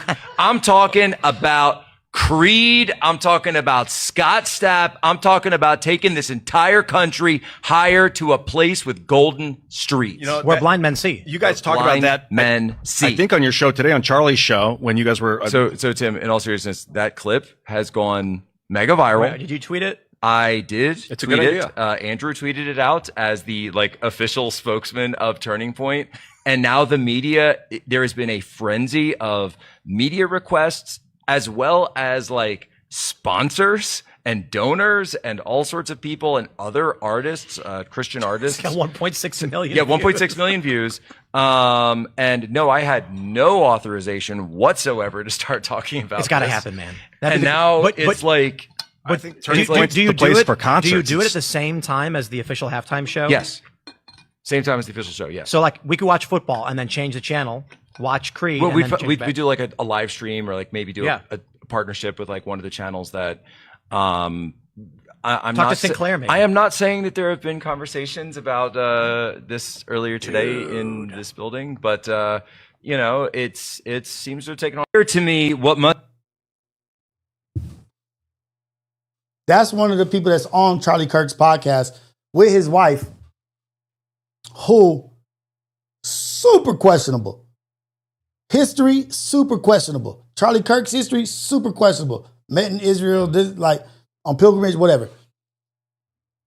But that shit right there is incredible, man. He is American. Somebody said, oh, they're setting it up to arrest illegals at the Super Bowl. Can't barely nobody afford to go to the Super Bowl, let alone just be chilling out there. It's in, I believe it's in up north in the Bay Area, but random people ain't going to the Super Bowl. The Super Bowl tickets be so goddamn expensive. I don't think it's a trap to pick up illegal immigrants or what not.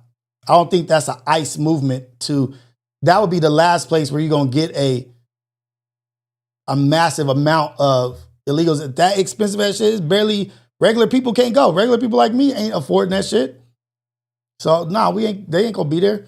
We ain't gonna be there. Shit. But the acknowledgement lets you know the fact that they got 1.6 million people to vote for that, to say, yeah, I'm on board for this. Use this band, use this, and that. Means it's a counter to something. Why don't they want that? Why? What about that makes you so angry? What about that makes you so mad that a brown Spanish-speaking American is performing at the halftime show? They're emboldened. That shit is funny as hell to me. Oh yeah, we're going to do this. This is what we're going to do. Shut up. Shut up. I want to see where they originally said that.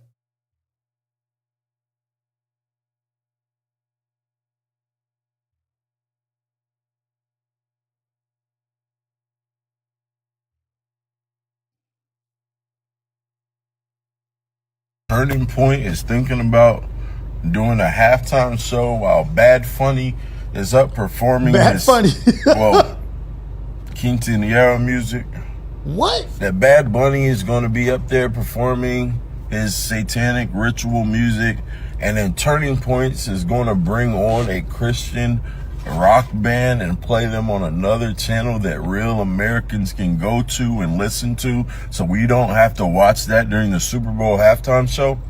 Oh my God, the ratings will be astronomical. Turning Points, is this real? Listen to this. Are you shit. thinking about bringing Creed? If Creed performs during halftime of the Super Bowl on a Turning Point channel, the numbers will be bigger than the Super Bowl. No, they won't. Do you think Creed is going to bring a bigger audience than the Super Bowl? Are you a complete The ratings. idiot? Think Yes, you about are. Christian values. Think about that. Think about it. I've thought about it.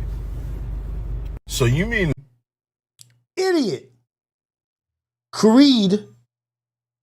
I'm not even a Bad Bunny fan. I don't even know I can't name one of his songs. But guess what? I also live in the real world and live in reality. That dude is going to have people from all over the world watching that halftime show. All over the world are going to be watching that shit because of him. How? I know I'm not tripping. I know Bad Bunny is one of the top artists in the world. Like, Bad Bunny is a megastar. You think Creed on a Turning Point channel is going to be able to beat Bad Bunny's views for the Super Bowl halftime show? Like, that's how delusional and ignorant these that's how delusional and ignorant these people are. And it ain't no color. It ain't no it's ignorance has no color lines, has no culture lines, has no ideology like gender lines. Ignorance is ignorance. And I'm tired of these like black conservatives that's just like these Uncle Toms that's just so over it. But Creed versus Bad Bunny, just in the sense of just logical thinking. That he even mentioned that, like the absurdity of that shit. Am I wrong? Like, am I tripping right now? Is Creed pulling numbers like Bad Bunny? Are they pulling numbers like Bad Bunny? Christian values, Christian value points. So, and they turning Christianity against Christianity. Like they being that divisive to where if you're not this kind of Christian, like in Civil War, the movie Civil War, what kind of American are you? He said, nah, man, I'm American. With an accent. What kind of American are you?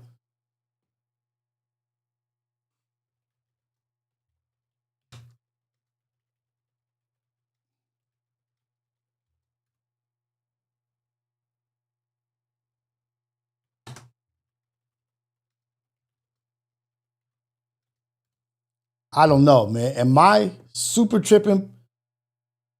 Creed versus Bad Bunny? This guy's your colleague? This guy here? Yes, sir. He's my... That guy? We're American journalists. You told me that already. I'm just saying... Just saying, just what? We're American, okay? Okay. What kind of American are you? Central American? South American? Florida. Florida. Central.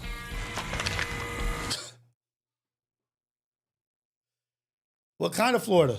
What kind of America? Oh, Florida? Central America. What about you? Where are you from? Missouri. It's American. He said Florida was central. It's American. It is American. 100%. What about you? Where are you from? Colorado. That's what I'm talking about. It's American. Who's this guy hiding over here? What's your deal? Where are you from? You open your mouth and tell me where you're from. Just make sure it's clear fucking English, okay? I'm from Hong Kong. Oh, China.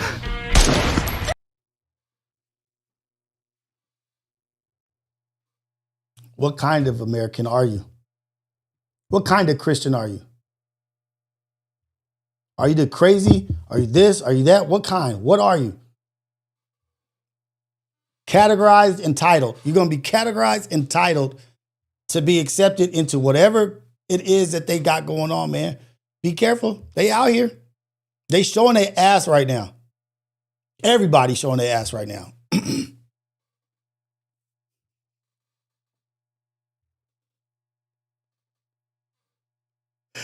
Is that Florida? Central America. Missouri, that's American. Colorado, that's what I'm talking about. South Central Los Angeles, Africa. No, not American.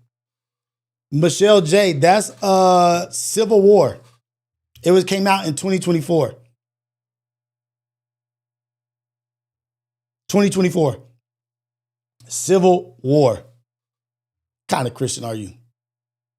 Baptist? Evangelical? What are you? That shit is crazy. And it's just happening right in front of our eyes, y'all. Damn. What? Get it together.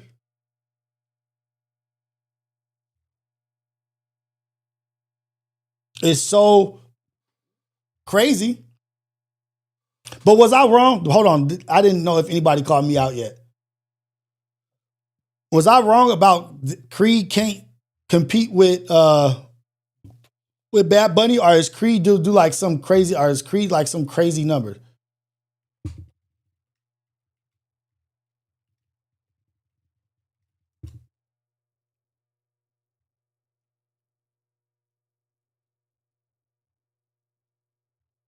Creed.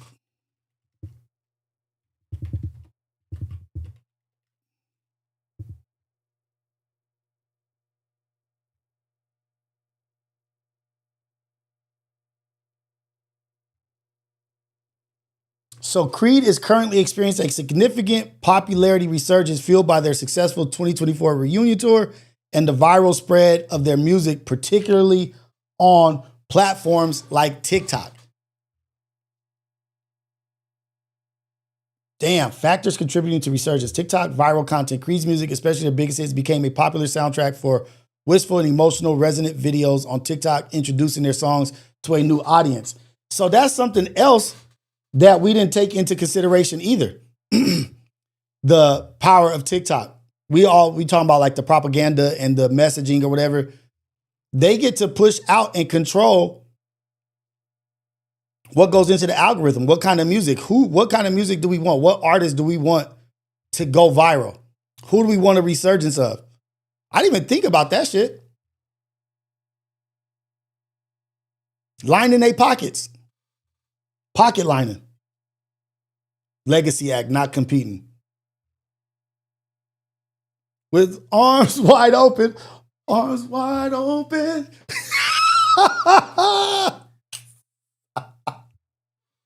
Legacy Act ain't beating Bad Bunny. I thought I was right. I didn't think that they could.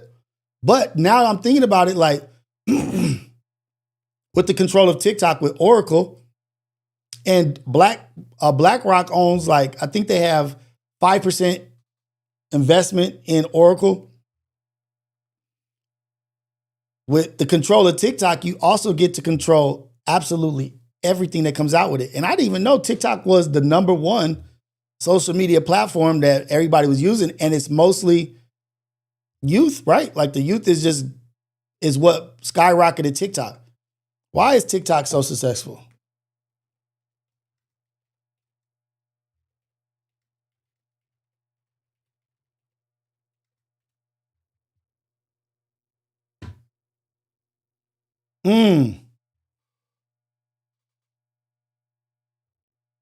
TikTok's success stems from its incredibly powerful and accurate recommendation algorithm. The algorithm is what makes them so successful. User-friendly creation tools, emphasis on short-form content, seamless integration of music and trends. Trends. And the ability to foster authentic conversational content and strong communities. Powerful algorithm. Personalized for your page. The core of TikTok's success is its algorithm, which curates a highly personalized video feed tailored to each user's interest, often leading to the discovery of content that surpass the user's existing interest or followed accounts. Data-driven recommendations. The algorithm gathers vast amounts of data from users' interactions. Did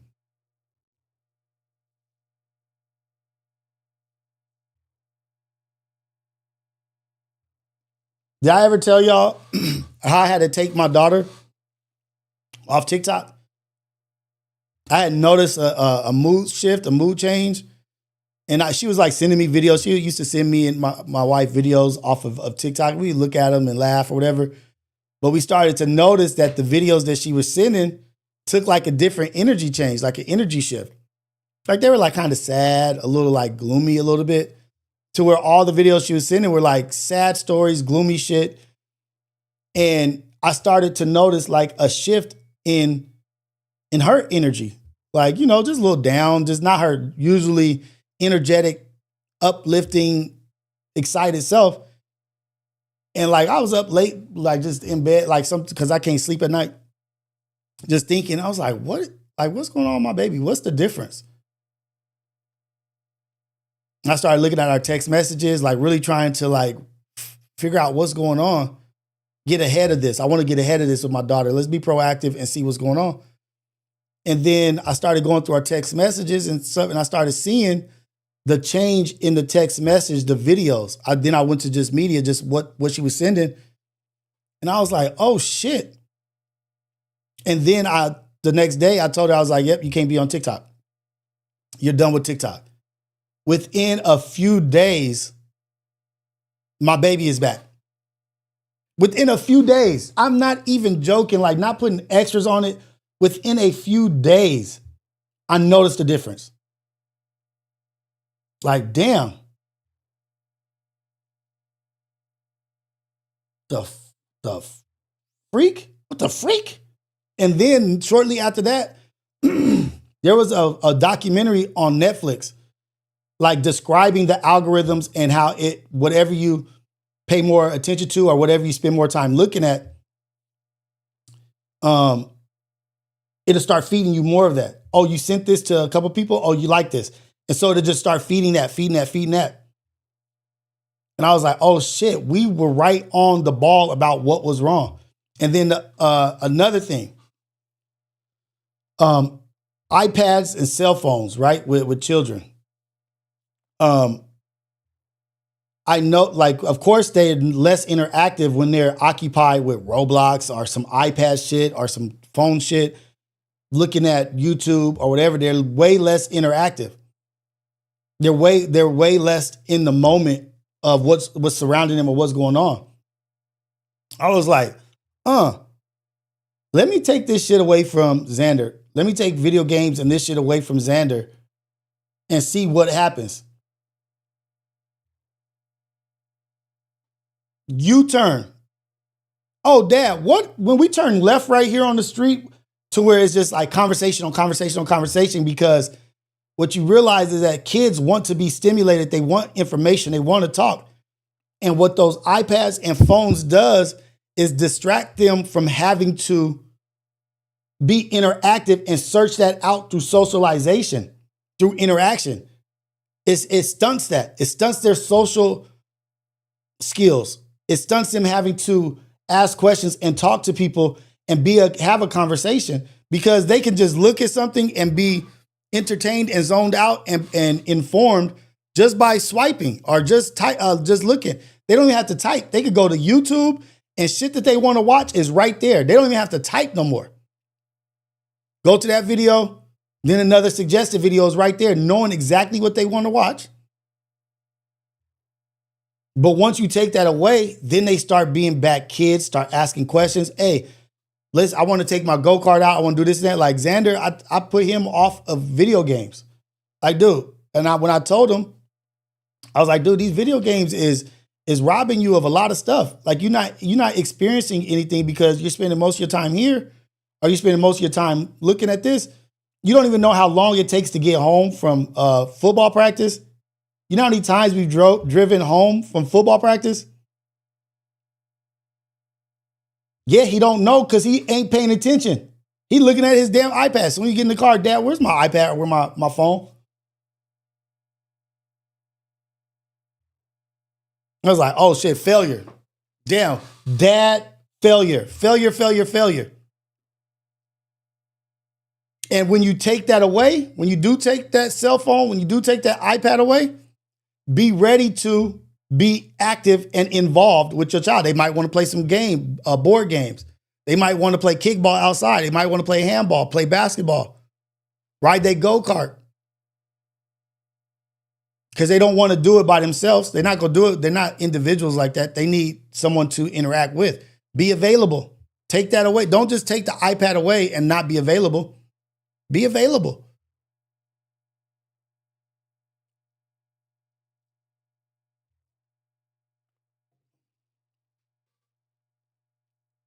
That shit is crazy. It's boom, boom.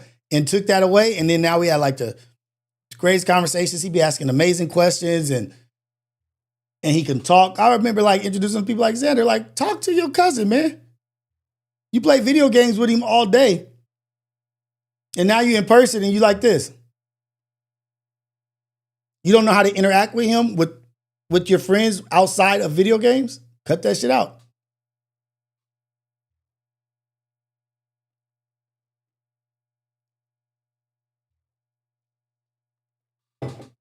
Shout out to Judge Joe Brown, man. That shit was incredible. Shout out to y'all. Shout out to the Ghetto Cafe, the coffee crew, always being amazing. The Wake Up Show, Coffee with Rios, #1 morning show in the whole wide world, Craig. Damn, this is the second day in the world. I forgot to put the phone number up. But shout out to all of y'all, man. Go be great. Go be amazing. I will be back tomorrow. And then hopefully we have Relatable tomorrow. Friday, Syndicate will not be happening. Syndicate's not happening Friday night because of the Watts premiere of Nothing to See Here with Luck. The movie he's involved with, the documentary he's involved with, Nothing to See Here, is premiering Friday at the Peacock Theater. So won't be here. I will be celebrating and supporting Luck and all the other people involved in that documentary. But if you guys do go look, we'll probably go live on Syndicate maybe like Thursday or maybe tomorrow. I'll figure out, I'll talk with the guys. I'll see what's going on. But Relatable tomorrow, I'll talk to Luck. Most likely we will have Relatable tomorrow. Justice for Dogface. What happened to Dogface?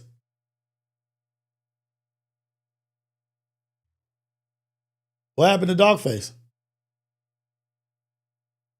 Oh, God. What happened to Dogface? Oh, shit. Freedom. Oh, yeah. He's right there. What are you talking about? Justice for Dogface. He's right there. He would be saying the craziest shit. Like, what? Thank you, Jess. I appreciate you. But we're going to continue to do what we're doing. We're not trying to give people what they think they want. I'm doing what I need to do. I'm doing what I need to do. This is what I'm comfortable with. This is what I like. This is feeding my soul and my spirit. We'll have Syndicate Friday. We'll have Relatable Wednesdays. We'll have Imperfect Perspective. But the Wake Up Show is what I want. This is how I'm moving right now. So it is a reflection of what I'm trying to do and where I'm at. But shout out to everybody. Shout out to all y'all. I'm happy. Have a good day. Go out there, be a blessing for somebody else. Oh,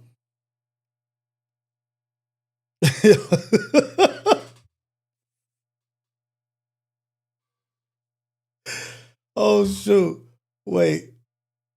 Oh, shit. Damn. We got some freaky people real like Gandhi. Hey, man, I look like Gandhi. Gandhi didn't even have a beard. How the hell I look like Gandhi? Let me see if Gandhi didn't even have a beard. Niggas be saying absolutely anything, man. You better research some shit. Gandhi didn't even have a beard. Shout out to Mahatma. But yeah, I'm out of here, man. Let's get out of here.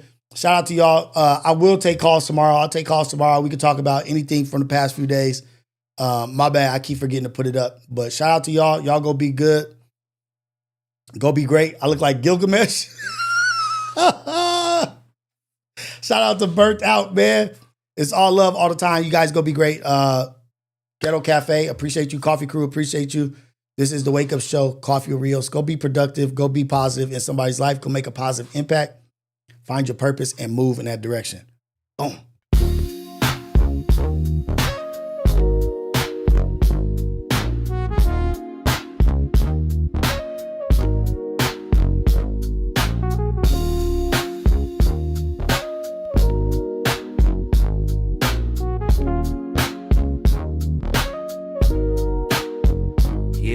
Ghetto Cafe in the building, steam rising from the stove. We switching lanes, they don't want it, they just pose for the smoke. If it's about that coffee, we got the roast and the toast. Shots fired from the French press, let it drip slow and boast. Mornings on the west, sun low, but the grind stay woke.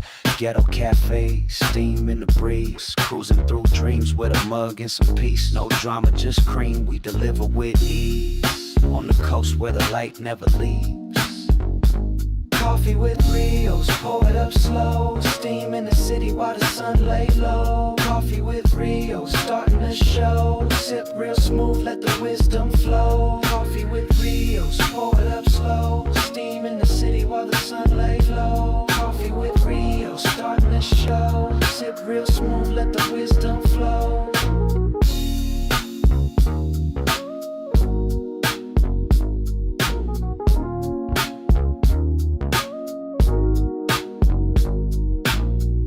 No drama, just cream, we deliver with ease. On the coast where the light never leaves. Coffee with Rios, pour it up slow. Steam in the city while the sun lay low. Coffee with Rios, starting the show. Sip real smooth, let the wisdom flow.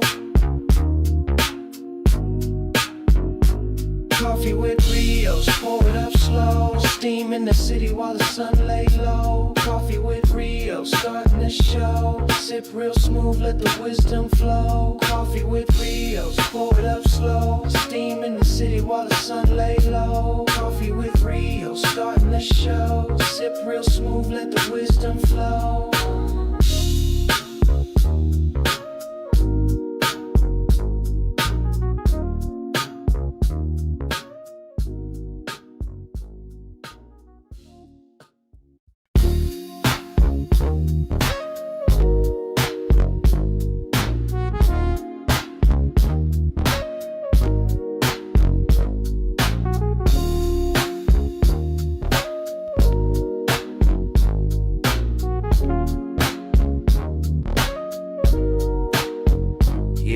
Ghetto Cafe in the building, steam rising from the stove. We switching lanes, they don't want it, they just pose for the smoke. If it's about that coffee, we got the roast and the toast. Shots fired from the French press, let it drip slow and boast. Mornings on the west, sun low, but the grind stay woke.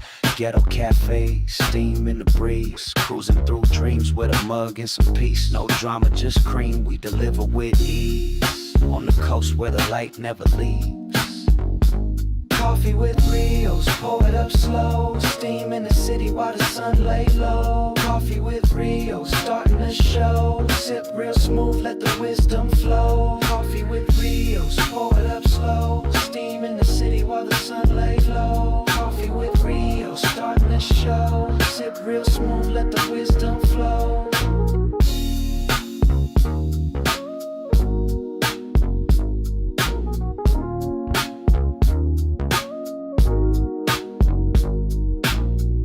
No drama, just cream, we deliver with ease. On the coast where the light never leaves. Coffee with Rios, pour it up slow. Steam in the city while the sun lay low. Coffee with Rios, starting the show. Sip real smooth, let the wisdom flow. Coffee with Rios, pour it up slow. Steam in the city while the sun lay low. Coffee with Rios, starting the show. Sip real smooth, let the wisdom flow. Coffee with Rios, pour it up slow. Steam in the city while the sun lay low. Coffee with Rios, starting the show. Sip real smooth, let the wisdom flow.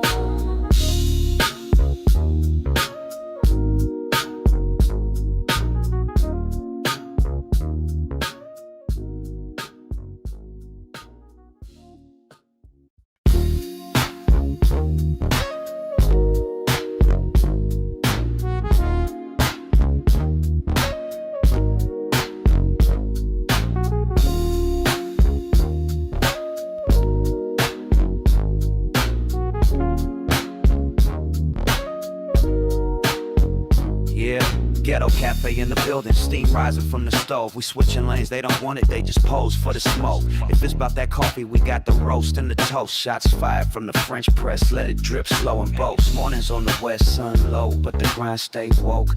Ghetto Cafe, steam in the breeze. Cruising through dreams with a mug and some peace. No drama, just cream, we deliver with ease. On the coast where the light never leaves.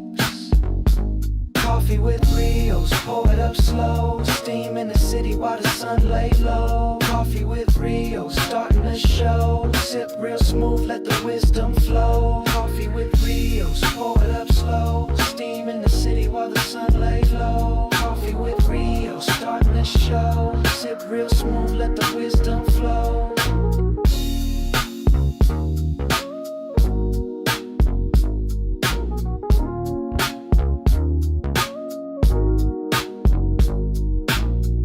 No drama, just cream, we deliver with ease. On the coast where the light never leaves. Coffee with Rios, pour it up slow. Steam in the city while the sun lay low. Coffee with Rios, starting the show. Sip real smooth, let the wisdom flow. Coffee with Rios, pour it up slow. Steam in the city while the sun lay low. Coffee with Rios, starting the show. Sip real smooth, let the wisdom flow. Coffee with Rios, pour it up slow. Steam in the city while the sun lay low. Coffee with Rios, starting the show. Sip real smooth, let the wisdom flow.